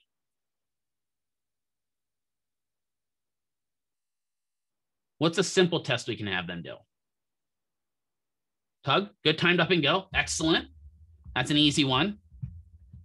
The 30-second sit to stand test. Did you guys hear about that one before? Where you just have them sit up, sit down, and stand up as many times as they can in 30 seconds. And then the ultimate kind of measure of that is the 6-minute walk test. What do you think happens in the 6-minute walk test? You walk for 6 minutes. Good, right? And then we're looking for the distance they travel over that time, right? So distance over time. So METs, you'll hear this quite frequently. METs are the metabolic equivalent levels that can be determined by exercise testing. It helps determine how much energy they're actually using, right? This is not the like museum METs or the baseball METs. This is looking at how many metabolic equivalent levels they're using or burning while they're doing activities. I just mentioned the 6-minute walk test, probably the easiest test you can do. What does a 6-minute walk test require? No, I mean, what do you need to do it? You don't even need a treadmill. All you need is a clock. Yeah, honestly, I've done it in a patient's room before where I've walked back and forth around their bed with them for 6 minutes. I measured about how far it was around their bed because they were on they had to be attached to, I forget what it was in the wall. I think it was like EG tube or something like that, NG tube. And so we walked around the bed and did a 6-minute walk test around the bed. Patient got bored really quick, but when you tell them, you know, this is to help you get discharged, they'll do the stuff for you. Echocardiography provides information about the size of the heart, the chambers, the thickness of the heart valves, the valve form, function, and other information. And then ultimately, they usually do this on patients that were worried about their heart. They'll do a heart catheterization, right? So with the heart catheterization, what are they going to do?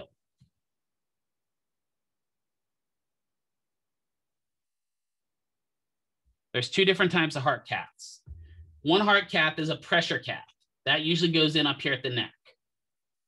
That goes in, yeah, well, there's 2 of those. So there's 2. There's one that goes through the neck and the one that goes through the groin. The one that goes through the neck is usually measuring pressure. So that's going to usually stay in.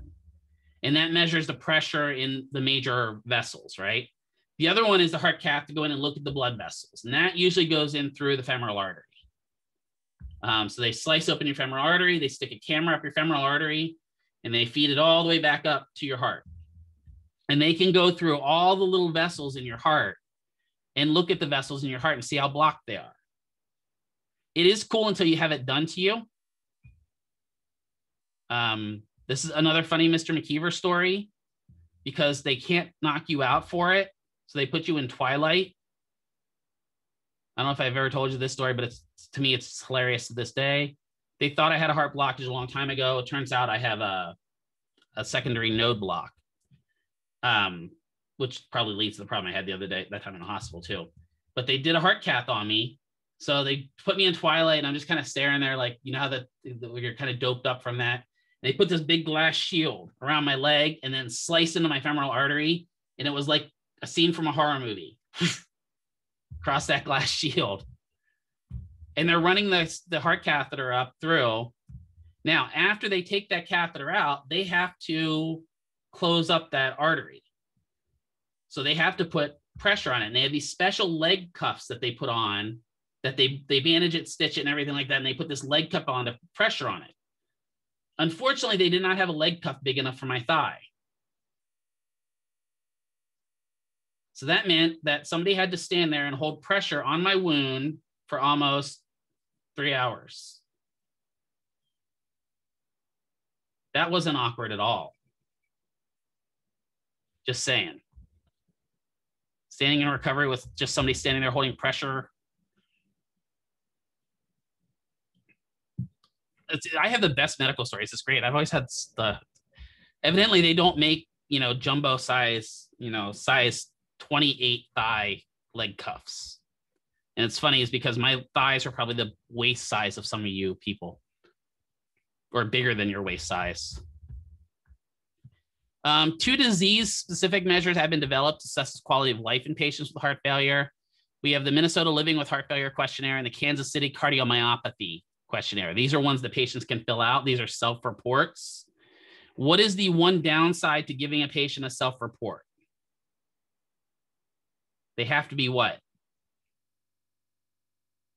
Patient has to be honest. Right? The data is only good as the data the patient gives us.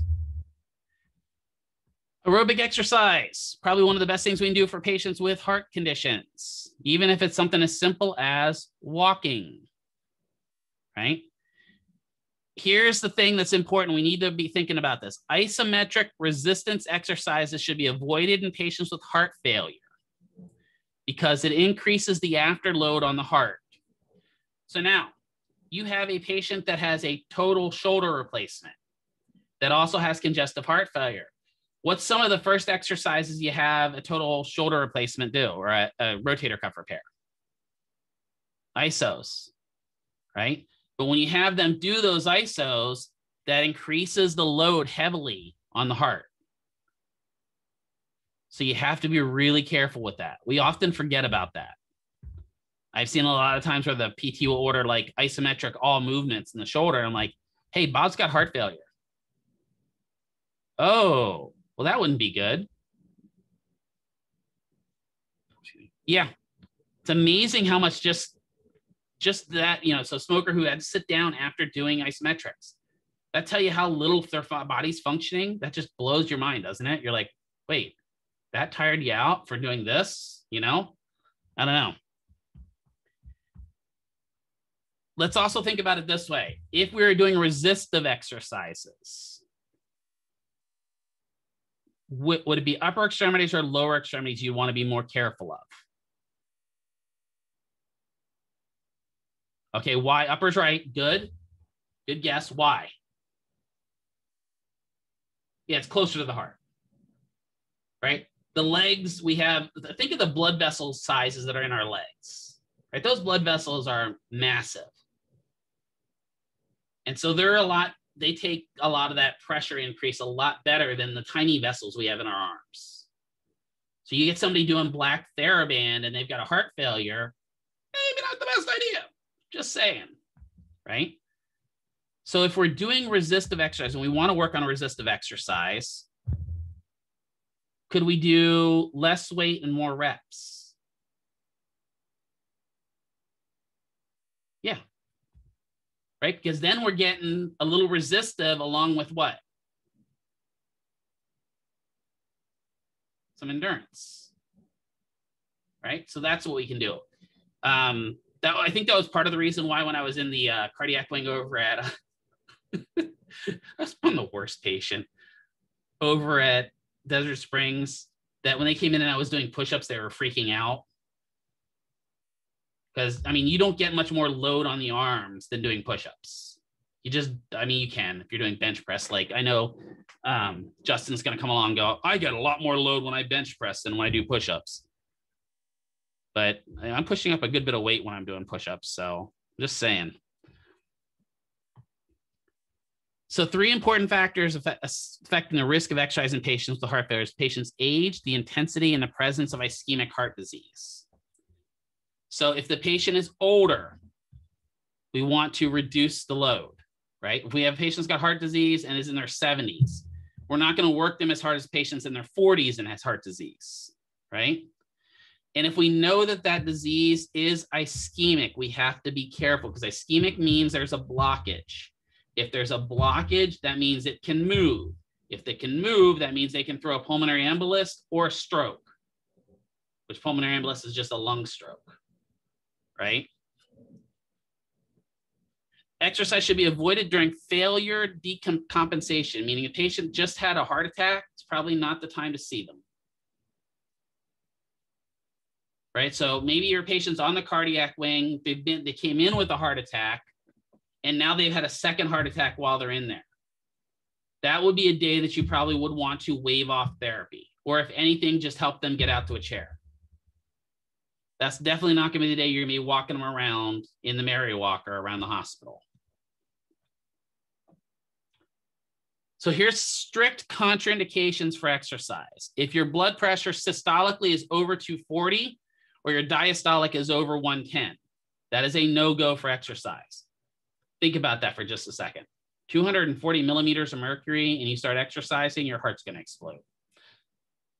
A decrease in systolic blood pressure by more than 10 millimeters from baseline, meaning that they start exercising and rather than the blood pressure going up, it drops. Pain in the chest with levels of 2 or more. Shortness of breath with 2 or more in the dyspnea scale. And honestly, the dyspnea scale I'm less concerned with than the angina scale.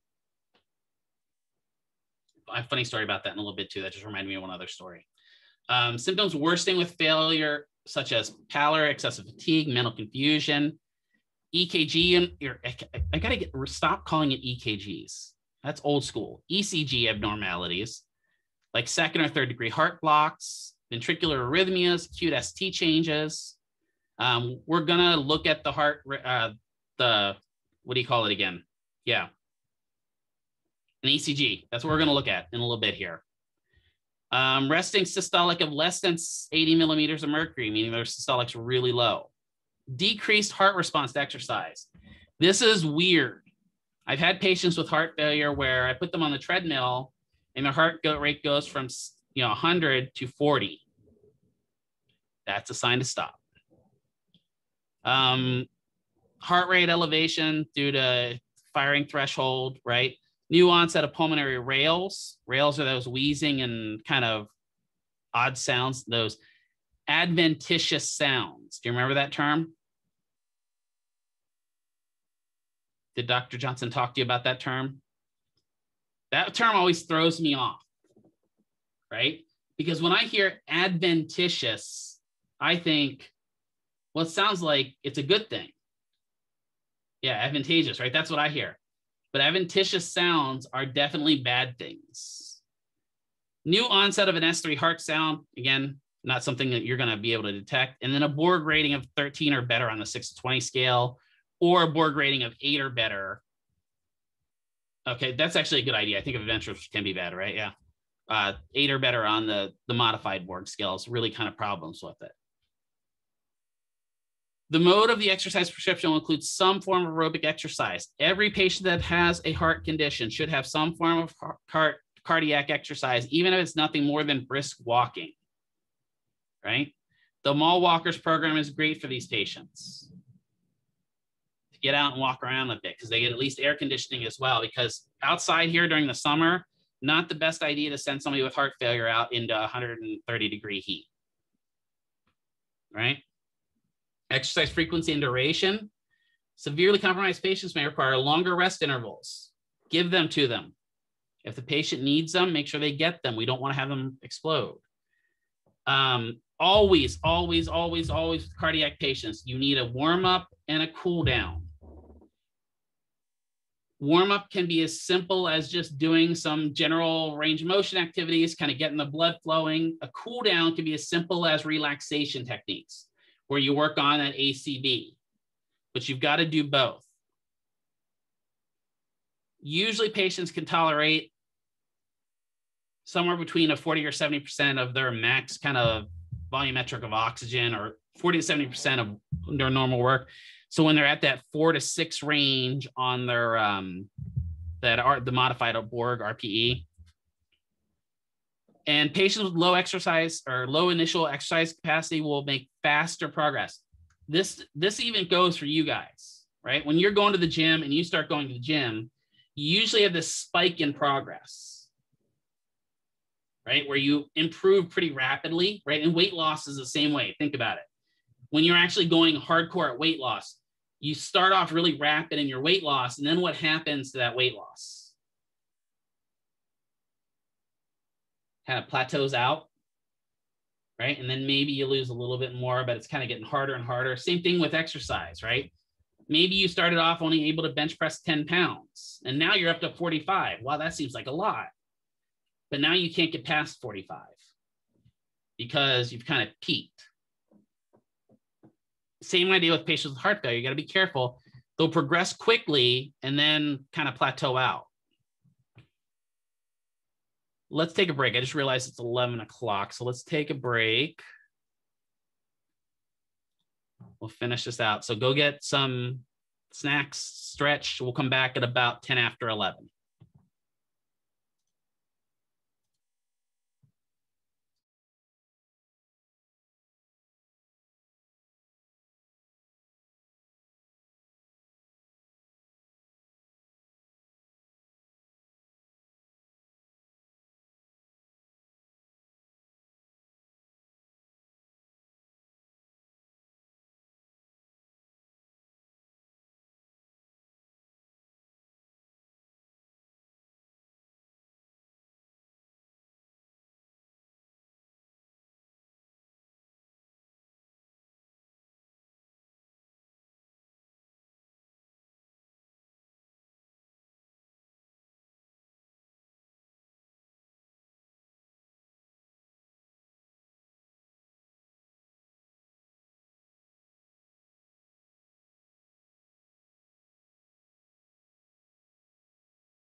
I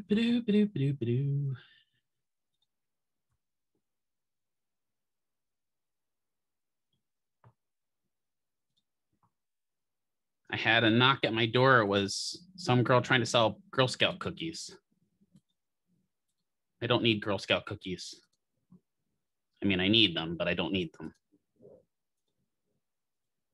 All right. Looks like most of us are back. So we are recording again here. So now we're going to talk about heart transplant. So patients that, may be indicated with end-stage heart failure, they may look at doing a heart transplant. Literally, it's exactly like it sounds.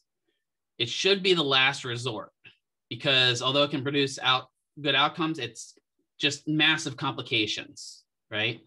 What do you think one of the hardest complications that come along with heart transplant actually is?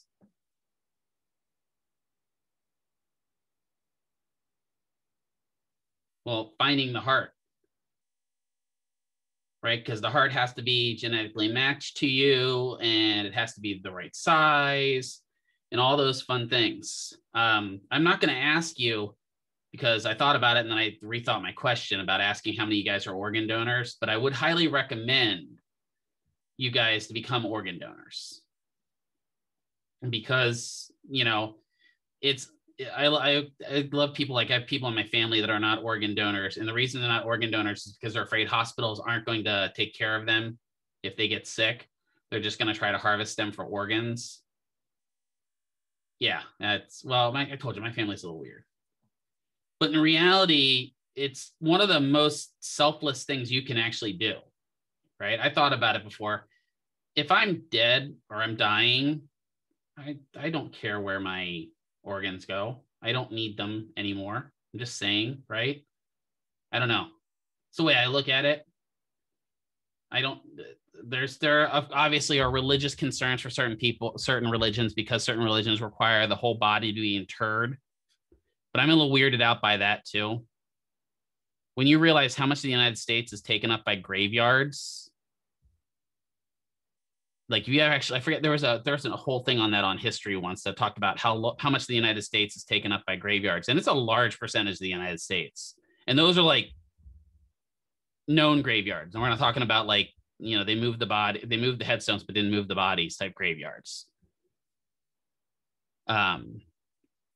So, transplants and stuff like that can be really beneficial for the people. And you got to think about it. I had a friend that donated his organs and because he was passing away. And I remember him saying that, he's like, I'm not going to need them anymore. And in a way, if I donate my organs, I still live on in somebody else. I thought that was a really nice way of thinking about that. Right. I didn't really think of it that way, but when he mentioned it, he's right. Right. If you donate your corneas and you donate your heart and you donate your lungs, in reality, you're living on in somebody else's body. There was that horrible Will Smith, not horrible as in like bad, but horrible as in sad Will Smith movie about that. I don't know if you guys, any of you have seen, I think it's called 6 pounds, 7 pounds, something like that. Yeah. 2 minutes into that movie and I figured that movie out. I'm like, oh no. Not 2 minutes. It took me a little bit longer than that, but still. If you ever get a chance, it's kind of an eye-opening thought process into organ donation. And I know that when he released that movie, that was one of the things he kind of pushed for more organ donation. I don't know. I'm not going to push you to do it, but I'd highly recommend it. You could save somebody's life. It's a sad movie. You're right. Especially when you think of like the process that if you're, and I think if I remember correctly, it was either based on a true story or partially a true story. I can't remember which. And, when you think of the process that guy went through, it's got to be horrible.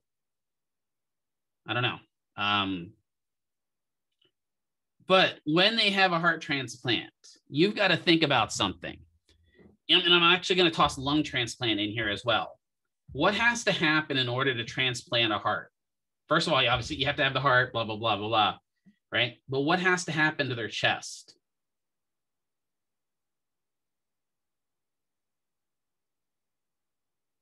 They literally have to be split stem to stern. Yeah. Right. So the breastbone has to be split right down the center. And I watched the heart surgery, and that's one of the ones I will never, ever want to watch again.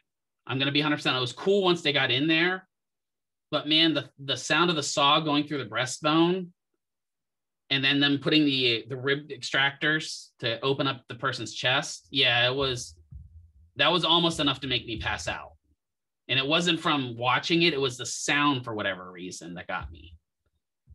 But like actually getting to see the heart and seeing really how small the heart is. I don't typically watch ASMR videos now. Seeing how small the heart actually is. I mean, I think of the heart, I'm like, oh, it's got to be the whole. No, it's like this little tiny organ.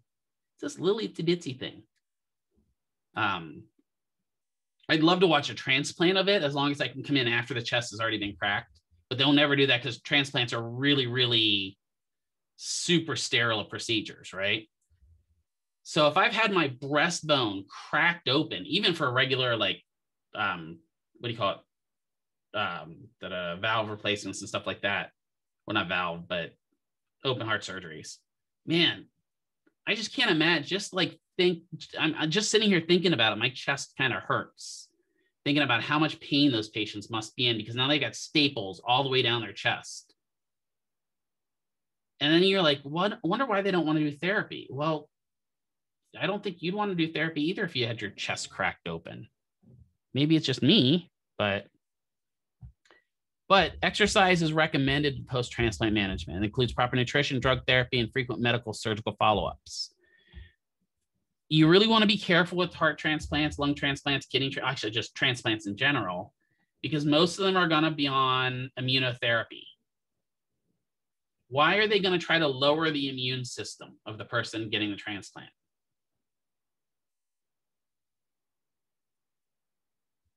Yeah, so it doesn't reject it. Exactly. So they're going to be put on stuff like Imurin and stuff like that in order to lower the body's immune system. What's the side effect of lowering their immune system? Yeah, easily infected, right? Excuse me. So if you're working with this patient, maybe you are assigned to the cardiac wing that day, and you've got 2 transplants, but you've got a little bit of a cold. That may be time to trade off and go to the ortho floor and have the ortho floor come over and cover it for you in cardio. Just because you've got to be careful about giving those patients infections, opportunistic infections, right? You come in with the flu, it's not going to be hard for them to get that flu. So you've got to be paying attention to that. There are mechanical hearts now. There's the Jarvis heart, and there's a couple other ones. And I've only ever seen it in videos. And those things are just wild to me. Because especially the people with like the heart pump, or right now, most of them are still external. They wear a little pouch that's got the pump system and everything in it, but it's an external heart. And the patient has no pulse. Because it's just literally like, it's honestly, if you look at the insides of the mechanical heart, it's basically an oil pump. Like that's on your car. So it just constantly pumps and filters and pumps and filters and pumps and filters. It doesn't like pump, pump, pump, pump. No, it just pumps constantly. Right. And they're really efficient. There's the CNN, I'll see if I can find the video of it. CNN did a video on one of the guys with one of these, with the artificial heart, and he's a bodybuilder.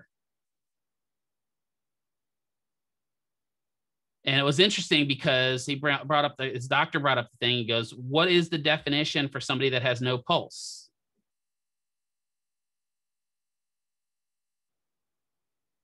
They're clinically dead. So his patient who has this artificial heart is technically clinically dead. And they would be a zombie. Theoretically, I mean, right? They'd be a zombie or a ghoul or a ghast, or I don't know what we'd want to call somebody with an artificial heart. But it's kind of cool. I'll find the video. I know I was looking for it on break, but I couldn't find it quite yet. There are all kinds of mechanical devices that help provide temporary permanent relief for heart. There's intra-aortic balloon pumps. ventricular assist device, VADs, LVADs, cardiopulmonary bypass machines. There is, extracorporeal oxygen therapy, right? ECMO. Has anyone heard of that before? Did I mention that before? I may have. ECMO, ECMO, extracorporeal membrane oxygenation, ECMO. Has anyone heard of that before on The Good Doctor? What is it? Extracorporeal membrane oxygenation.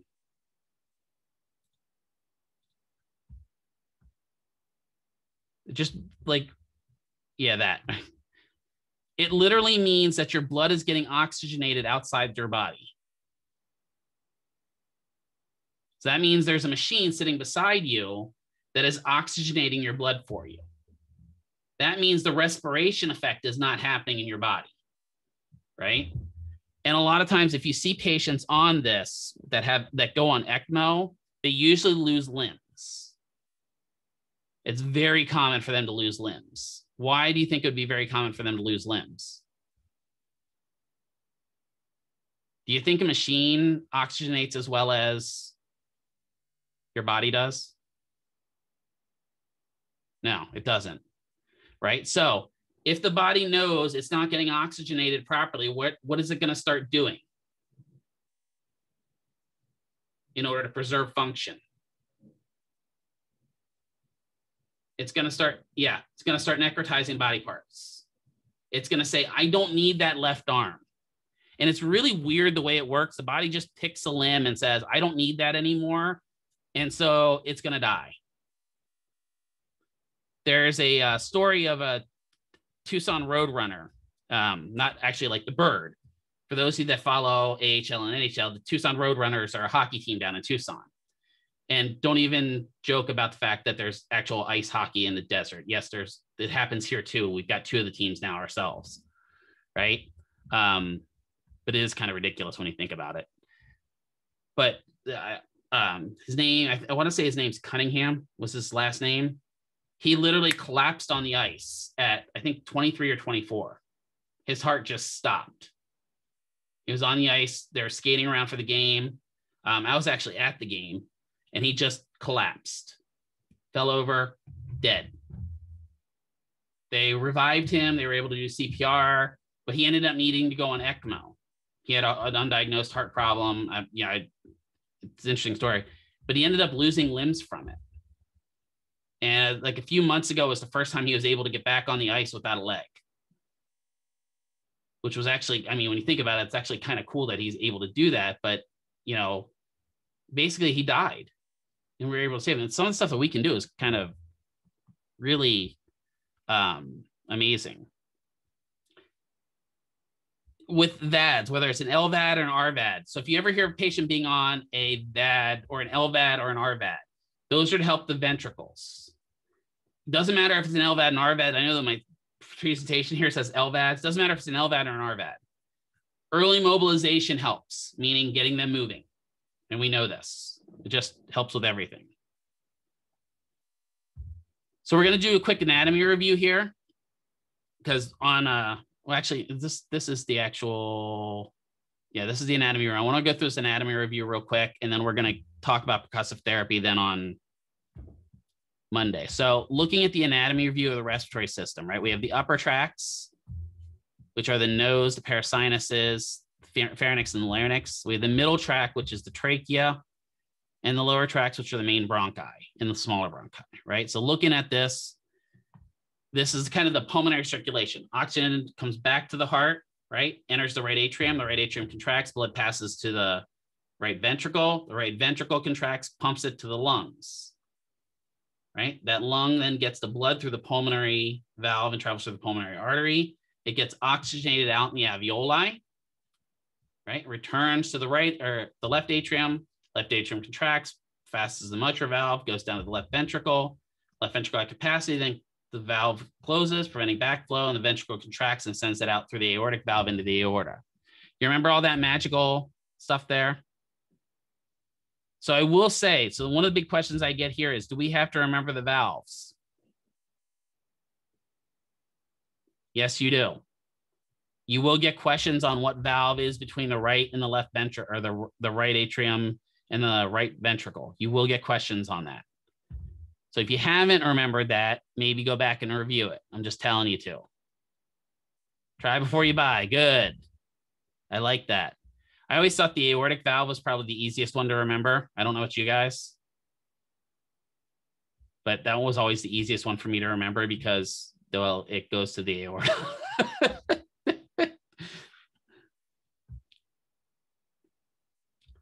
So in the lungs, the oxygenated blood comes through the lungs out into those alveoli. It changes that perfusion rate out there in those alveoli. It pushes the carbon dioxide into the alveoli and absorbs the oxygen out from the alveoli. I know I mentioned here other allotropes, right? So dioxygen is the most common allotrope, or the most common function, most common present oxygen out there. But have any of you ever heard of ozone? Right? Ozone, when do you hear about ozone frequently? Other than Seafood City? Well, ozone layer, okay. Have any of you ever been to Seafood City or any of those markets like that? And you walked in and you get that weird kind of burny smell in your nose? Right? That smell is ozone. Because they use ozone filters, because ozone is really good at suppressing fish smell. You can also get it after a big lightning storm.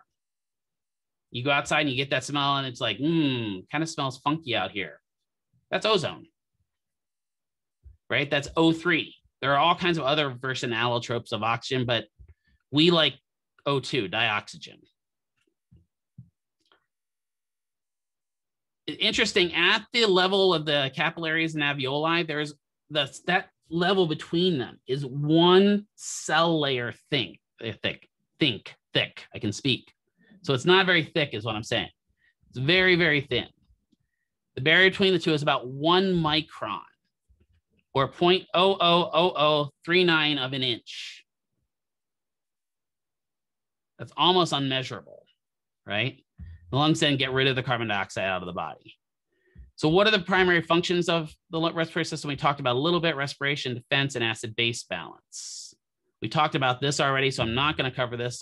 We beat that to the dead horse. We are going to talk about pulmonary pathology real quick. The two main categories of pulmonary pathology are restrictive and obstructive. Restrictive is the inability of lungs or pulmonary system to expand. Obstructive is where there's a blockage. So I get a broken rib, and that rib does not enter the lung, but it's broken and it's not allowing my chest to expand. Is that a restrictive condition or an obstructive condition? Good. I have asthma and my bronchioles are closing off. Is that restrictive or is that obstructive?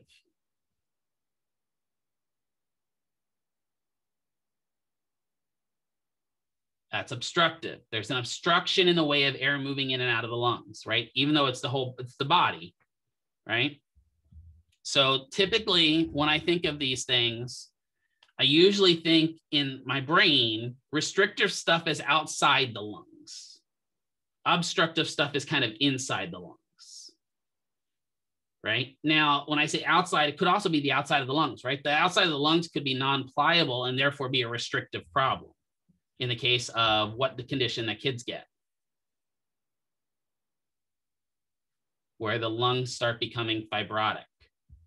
Cystic fibrosis, good, right? Now I say kids, there are adults with it. Please don't think I'm just judging kids on cystic fibrosis, right? Some restrictive examples: hematoma, interstitial pulmonary fibrosis, bronchopulmonary dysplasia, advanced age, fibrotic change, trauma or surgery can cause it.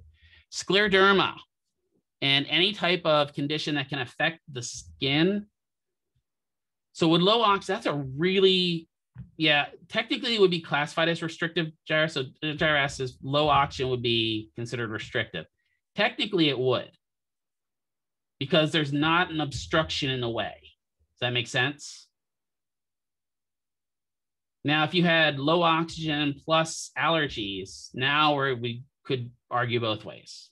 But low oxygen technically would be restrictive. An area of high pressure could be considered restrictive as well. So like if you're down in the bottom of the ocean and you're having trouble breathing, even though you've got a scuba mask on, that technically would be restrictive as well. But I want to mention scleroderma because people that have scleroderma and psoriatic arthritis and stuff like that can develop the same plaques on their lungs. If the skin can get affected by it, guess what? The lungs can also get affected by it. That's sad.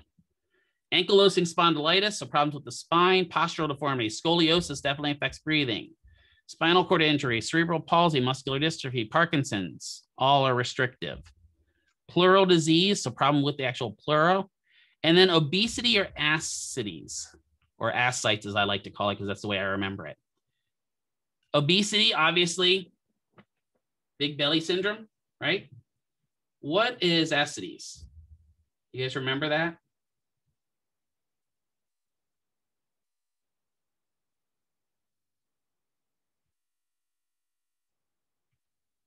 So when I think of that, I think of the little kids in Africa.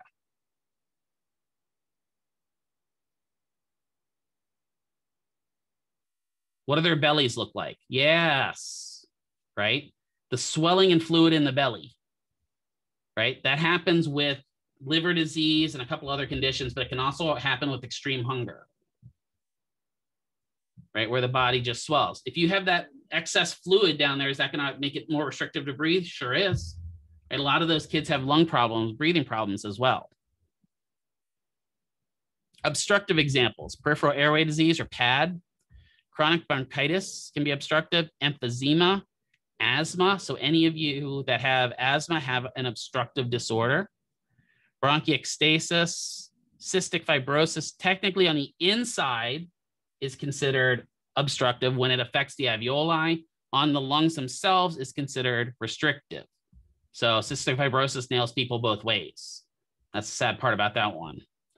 And then bronchopulmonary dysplasia, when you have problems with weird growth in the bronchopulmonary area. So COPD is the big one here. I love when patients come in and say, again, I've got the COPD and I've got emphysema and I got chronic bronchitis. No, you have COPD because you have chronic bronchitis and you have emphysema. So just be aware of that. Chronic bronchitis is defined as a chronic cough or expectoration for at least 3 months and having the problem for at least 2 consecutive years. So that means it takes a little while before we can diagnose COPD. We don't just say patient's got COPD. Emphysema is a problem with, with the alveoli and changes in destruction of the alveoli without fibrotic changes. So that means if you have chronic bronchitis and you have emphysema, you have COPD. And again, COPD is problems getting air out. Cor pulmonale. This one, the boards, for whatever reasons, and I don't know why, really loves asking questions about this. Cor pulmonale is a medical condition. I guess safety-wise is probably why they like asking questions about this, but they really like asking questions about cor pulmonale, even though really we're not respiratory therapists. It is a severe medical condition where the right ventricle dilates due to a pulmonary embolus. So a pulmonary embolus equals a blood clot. So they get a blood clot in the lungs, and then the right ventricle superdilates. Right heart-sided failure will occur if not treated immediately.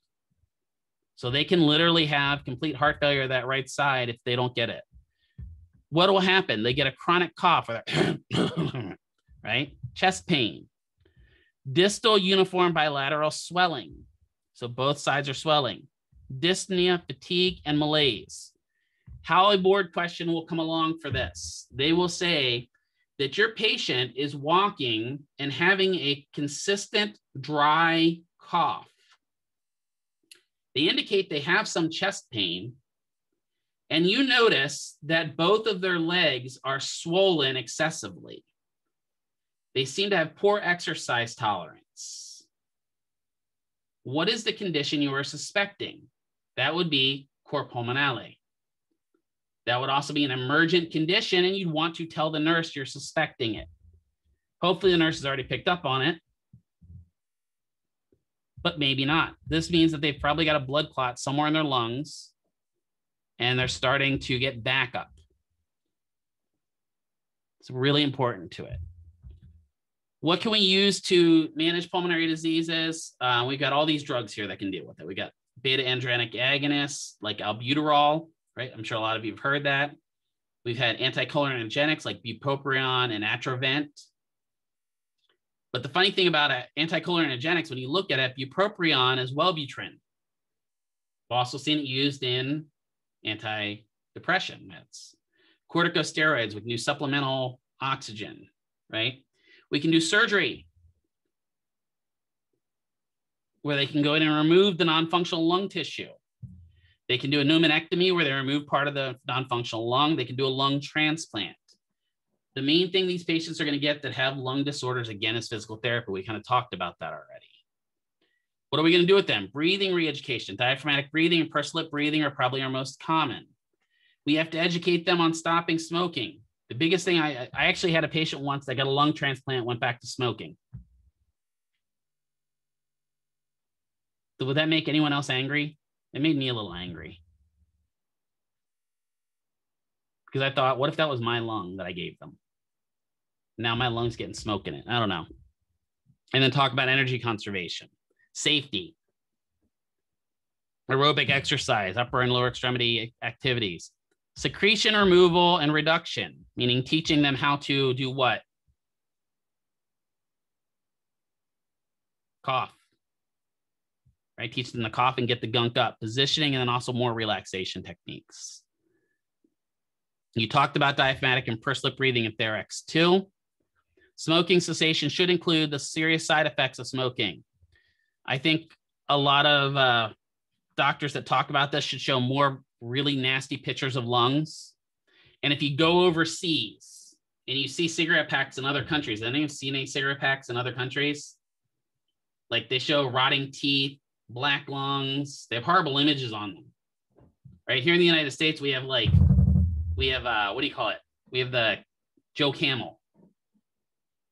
John Oliver did a great thing, again, back to last week tonight, a few years ago, where he created a new spokesman for Marlboro called Jeff the Diseased Lung.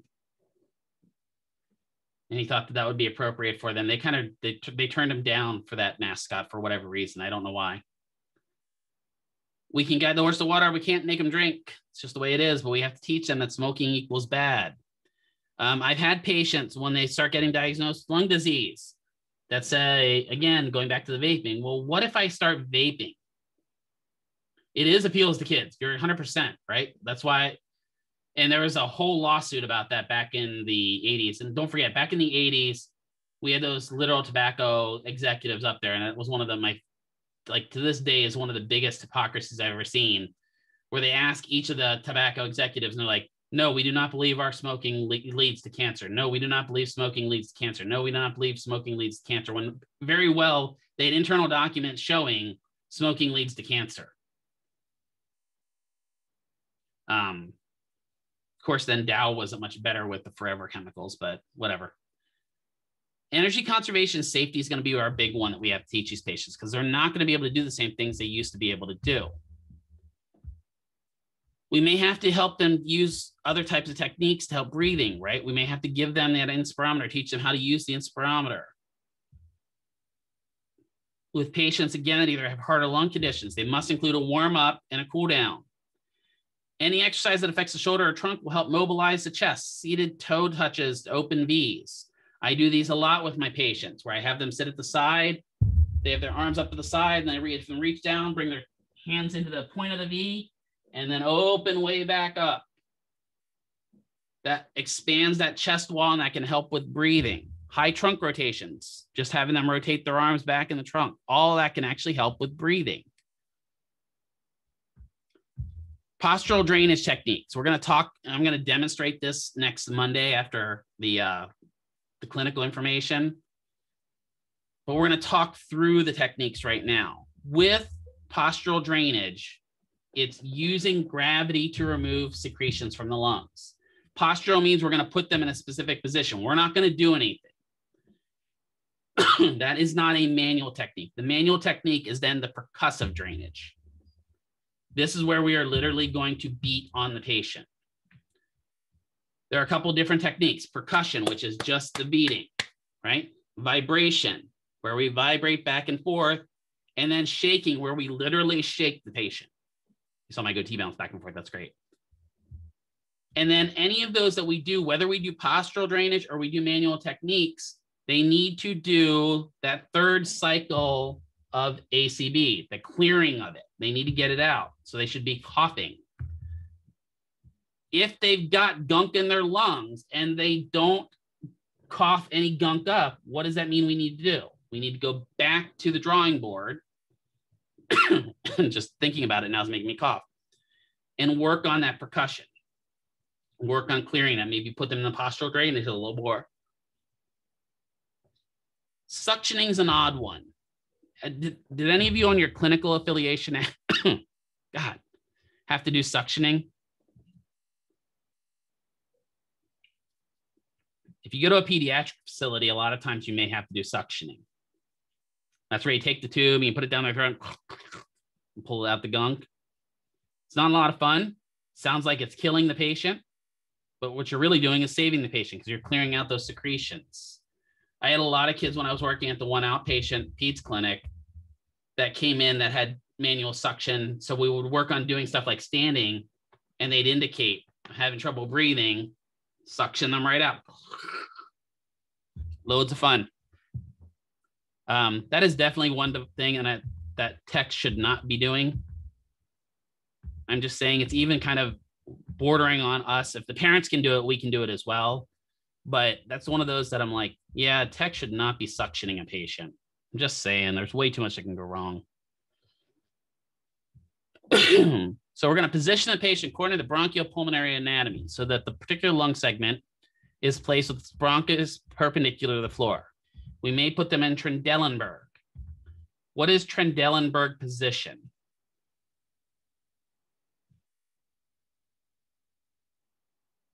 Because you need to know, yeah, feet up, right? So that means a reverse Trendelenburg is,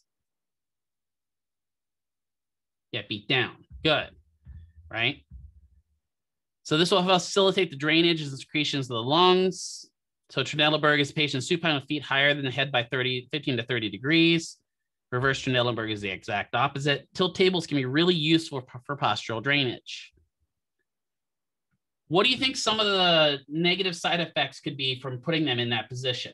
What do you think happens to blood pressure in Trendelenburg?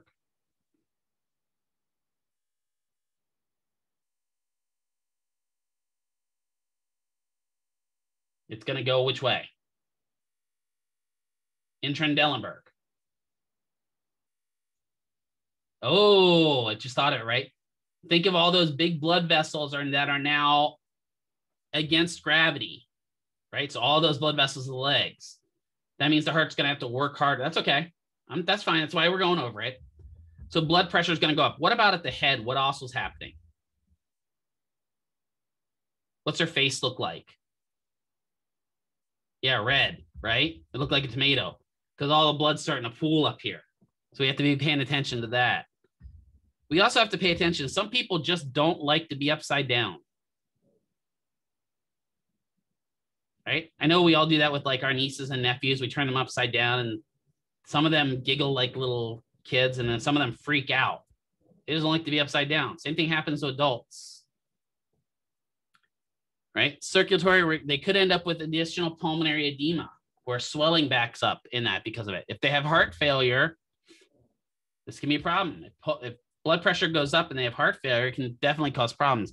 It is also going to then affect hypertension. If they've already got hypertension and they're already 140 over 100, and you put them in Trendelenburg, it's probably going to 180 over 120. So you have to pay attention to that.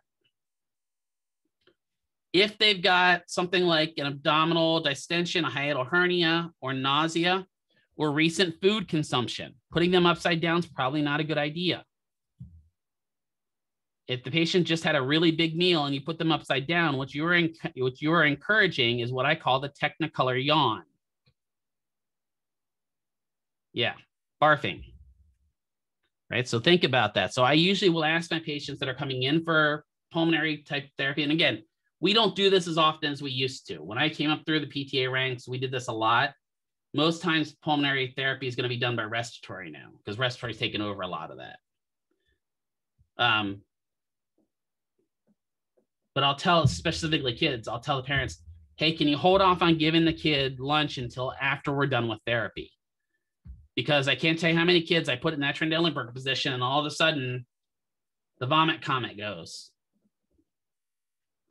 And some people can get short of breath. Let's think if I've got a big belly and you hang me upside down, that belly's going to come up now. Well, I do have a big belly now that I look at it. That belly's now going to come up and put extra pressure on the chest and they're going to get short of breath. So I have a better picture of this, but this kind of demonstrates some of the positions that we're in for postural drainage. So if my right over here, upper lobe, has a vessel that looks like that, this position is going to help the fluid come back and out of that lobe. So here's my left upper lobe, kind of forward leaning is the best. Now, the big question I get here, usually when I start talking about these pictures, is, do I have to memorize these for the boards? I'm going to make you very happy here. You don't necessarily have to memorize them. But you have to understand if I put them in this specific position, maybe what lobe I'm looking at. If I'm in sideline, I'm probably working on one of my middle lobes. If I have my head down, I'm probably working on one of my lower lobes. If I have my head up, I'm probably working on one of my upper lobes. That's a really good rule of thumb when you're looking at a question that's talking about it. So if they say that they've got a patient in Trendelenburg position, you're probably typically working on the inferior aspects of a lobe or the lower lobes. It makes it a little easier so you don't have to memorize every single position because there's more than these positions here. Paying attention for pulmonary disease. If the patient has a axofemoral bypass graft or arthritis or recent rib fractures, you have to be aware of that before you put them in sideline. Every time you change positions to get another lobe cleared out, have them cough and perform suction or perform suction. I make sure that when I'm working with these patients, I have a little spittoon because sometimes just having, especially if you get something that's got a lot of secretions, just having a tissue is not going to be enough to get some of this stuff up. I've seen patients cough up several good piles of gunk out of their lungs. So I like to either have like a little beaker, not beaker, graduated cylinder or something, or like, not graduated, it's not even what I'm looking for. Like to have a big cup, there we go. Or one of those spittoons that they give you at the hospital, or maybe one of the kind of the pink tubs that they have in hospitals. And then we're going to change positions. We may have them in one position for 15 minutes. We may have them in another position for 15 minutes. The idea is to clear the lungs. If I'm going to clear my lungs and I've got gunk blocking up my lungs, would I want to clear it from the top to the bottom or the bottom to the top?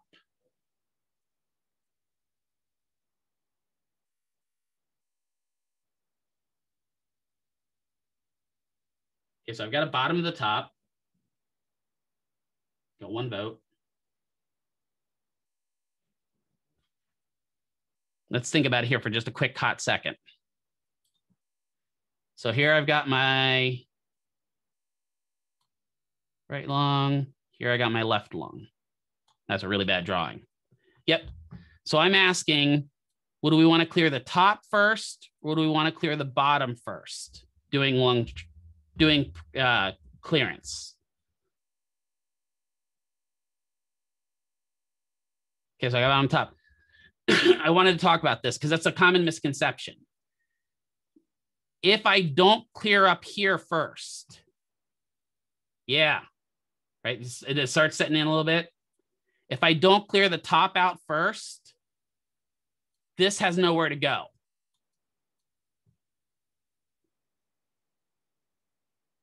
because what'll happen is sometimes when I'm clearing out the bottom, it'll go to the top. Right? So I've got to clear out the top of my lungs here and clear out these upper bronchioles so that maybe I have space for my middle bronchioles to empty. And then once I have my middle ones cleared, I can now work on my lower bronchioles and clear them. So a lot of times we're going to start top down. It's very, very counterintuitive. Because you would think, well, I'm starting from the bottom because it makes it easier because then we're going to push everything to the top and get it out. Most times I've treated my CF patients, I clear them from the top first, get everything out up here, get everything out here, get everything out down here. And usually when I get down to here and get down to that heavy stuff that's the bottom, that stuff is thick and gooey. It kind of has the consistency of like really, really, really thick butterscotch pudding. And so we got to get that stuff out. They've got to cough it up.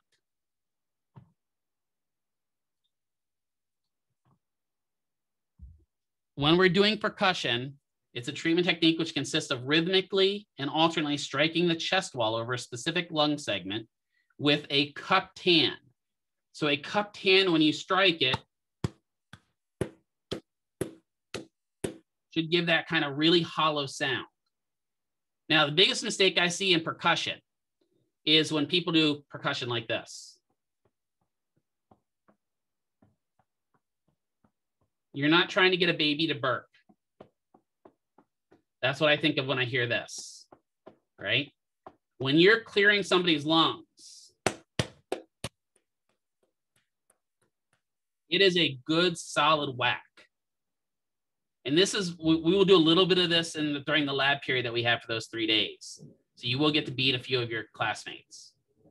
This is usually where I finally get to take my frustration out on somebody in the classroom. No, just kidding. And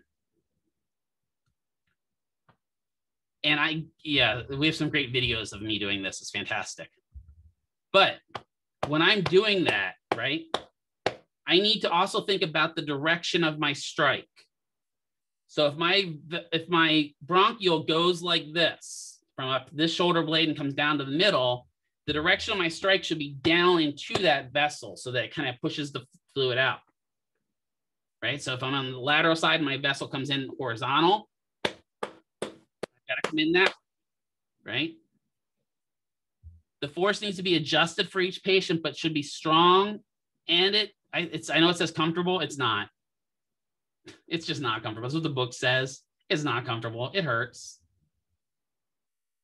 Can be performed over a thin layer of cloth. I usually prefer them to be in a hospital gown for this for 2 reasons. Sometimes when I'm doing this, it makes them sick. And I would rather them not throw up on their clothes. The other reason is I can get a better feel for their lungs if they don't have 50 layers of clothing on. It's usually 2 to 5 minutes per lung segment. So if I'm doing my upper left lobe, I'm going to be beating on that patient for 2 to 5 minutes, right? When I do mine, I usually open a little bit with vibration just to kind of get them calmed down and then go to that cupping. And then I go to vibration again to calm it back down. If in the middle of doing that percussive therapy, all of a sudden they're like, I've got to cough, stop and let them cough. Let them cough the gunk out. They're going to. When we practice this a little bit in lab, some of you guys are going to cough up gunk that you didn't even know you had in your lungs. And it's funny is a lot of people go out of this lab feeling like they are $1 million because, man, their lungs are cleared out.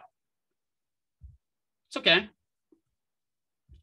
But think about it. If we've got rib fractures, low platelet counts, osteoporosis, unstable CV status, recent spinal fusion, fresh burns, open wounds, skin infections, or anticoagulants, we have to be careful, right? If we've got a rib fracture, probably the idea is not to do percussive therapy over that fracture because there's a chance you could send that fracture into the lung.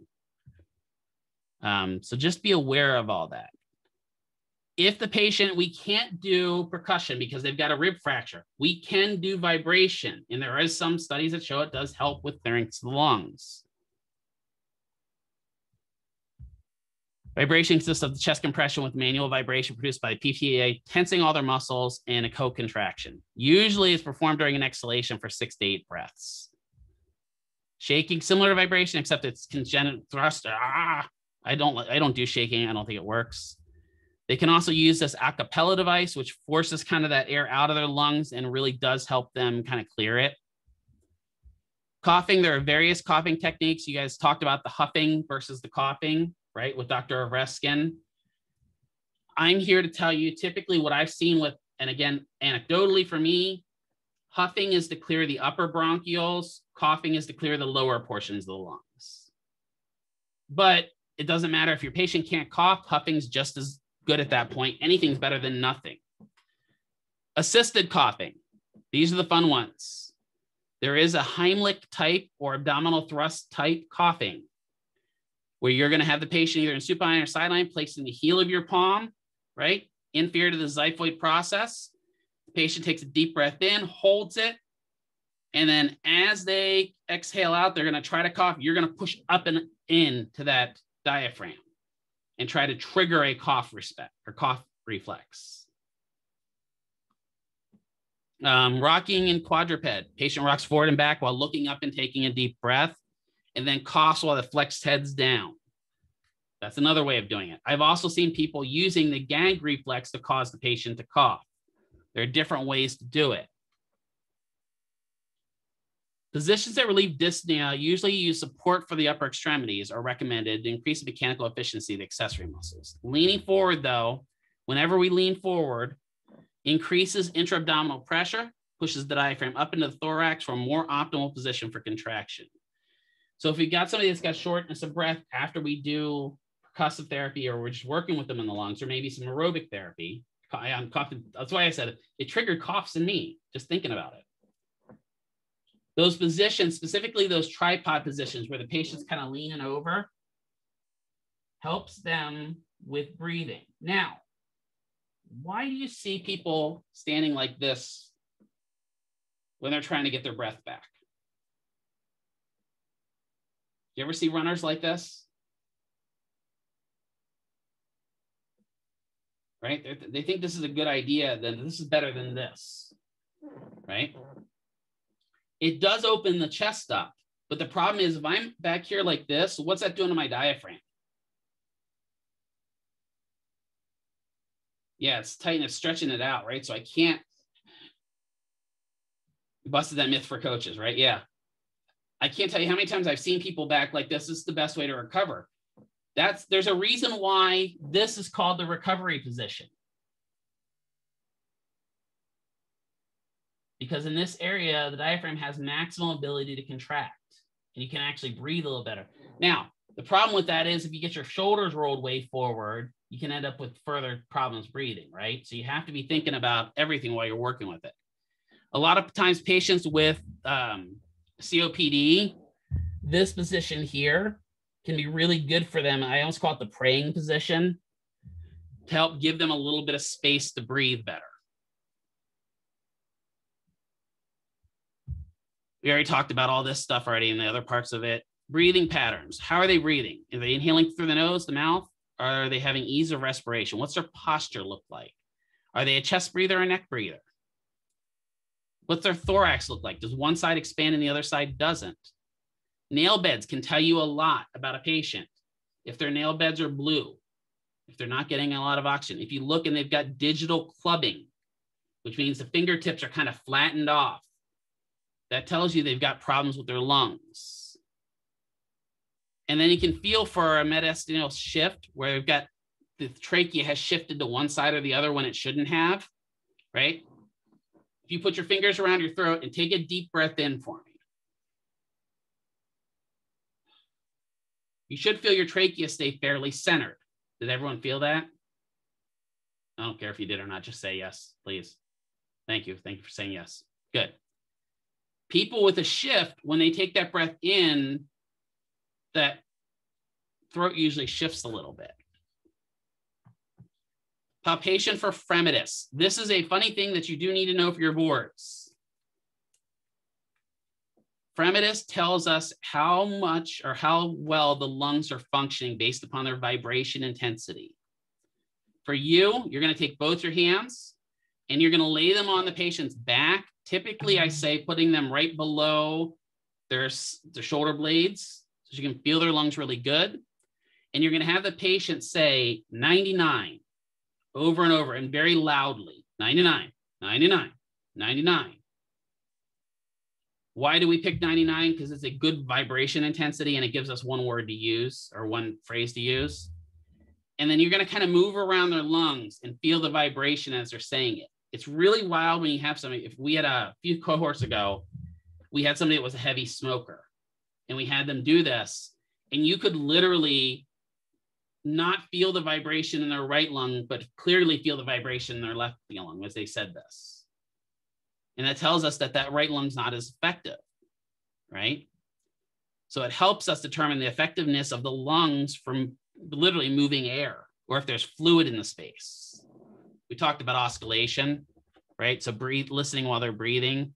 At the end of breathing, there should be quiet. If there's any type of sounds, which we call vesicular sounds, there shouldn't be at the end of breathing. During breathing, it's okay to have little wheezes and whistles. Like when you take a breath in, sometimes, do you ever do that when you're sitting at home?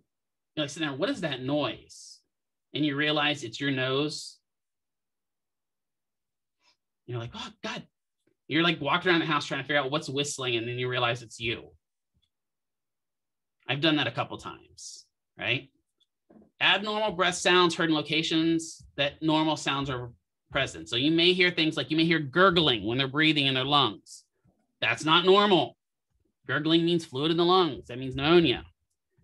They may have decreased or diminished breath sounds where it's really hard to hear them due to severe congestion, emphysema, or hypoventilation. Or if you have an absent breath sound. And some of you may have seen this again in the Grey's Anatomy or like the 911 shows where they listen and they say, I've got no breath sounds. What that typically means is they either have a pneumothorax or a lung has collapsed.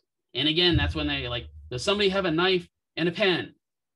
And they cut into the person, right? And gas leaks out. Yeah, don't do that to people. Let the medical professionals do it. Crackles, also used to be called rails, sound like the rustling of cellophane. So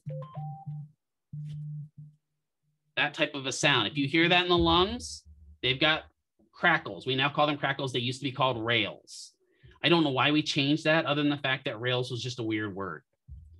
Wheezes are more musical in nature, like stretching the neck or an inflated balloon. They're high-pitched. Those patients are going to have some sort of obstruction, right? And you may have had this, any of you that have asthma know that the more asthmatic you are, the more your breath kind of wheezes in and out of you. Rhonchi are low-pitched kind of grumbles that occur with inspiration. Usually that indicates there's some problem in the lower bronchioles. Stridor is the bad word. So I always think of this in terms of Lord of the Rings. If you see a question that asks you about Stridor, right? He looks foul, but feels fair. Stridor is not a good thing. Stridor is a very high-pitched wheeze and whine that you can hear without a stethoscope. You can hear that in the lungs normally as the air is passing through the alveoli. But if you can hear, it does sound like villain name, right? If you can hear this loud, high-pitched wheeze and whine while they're breathing, what does that tell you about their bronchioles?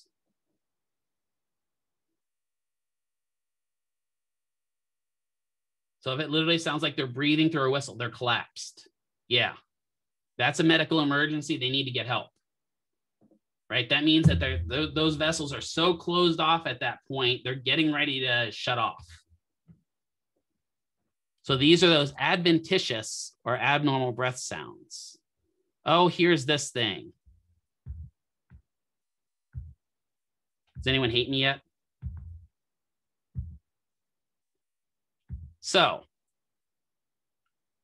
I put all these on this slide. I am not going to read through them.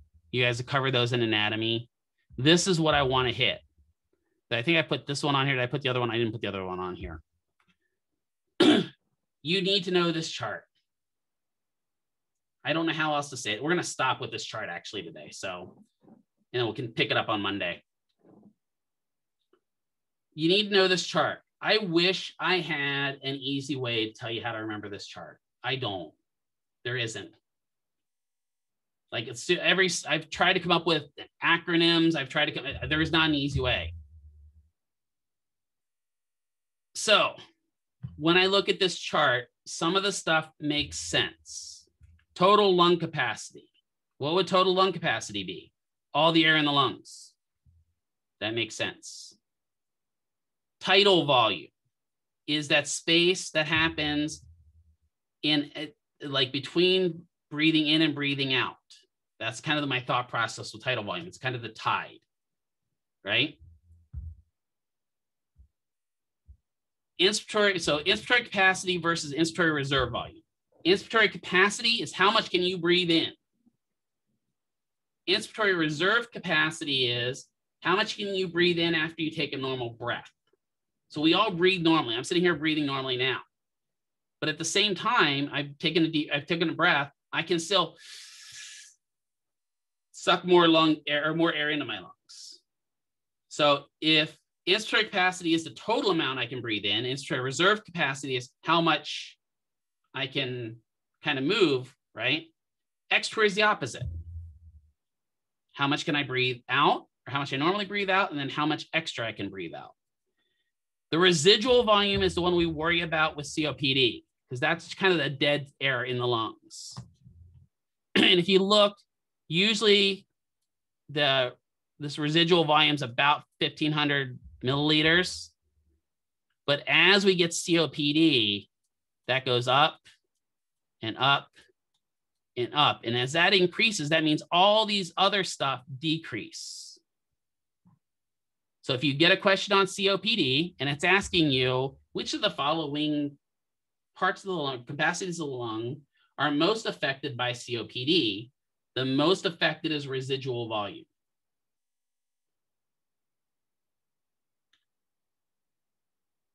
Like I said, I wish I had a way of remembering this easy. The one thing I do know, and if you look at this, expiratory capacity is typically less than inspiratory capacity. When you look at it, do you see that? Like we can do a lot more breathing in because it's active than we do breathing out. And that's why we usually breathe out a little bit longer than we breathe in. Ranking them by size is fine. I just don't have an easy way for you to remember this other than study it. Usually I recommend waiting to study this till you get closer to your test. So don't like totally freak out and think you have to memorize this by the end of your clinical affiliations. Okay. But I usually say wait until you get close to the test because you might remember this more by then. I'll stop sharing. We're going to stop here for the day. I know that was a lot of stuff. Are there any questions?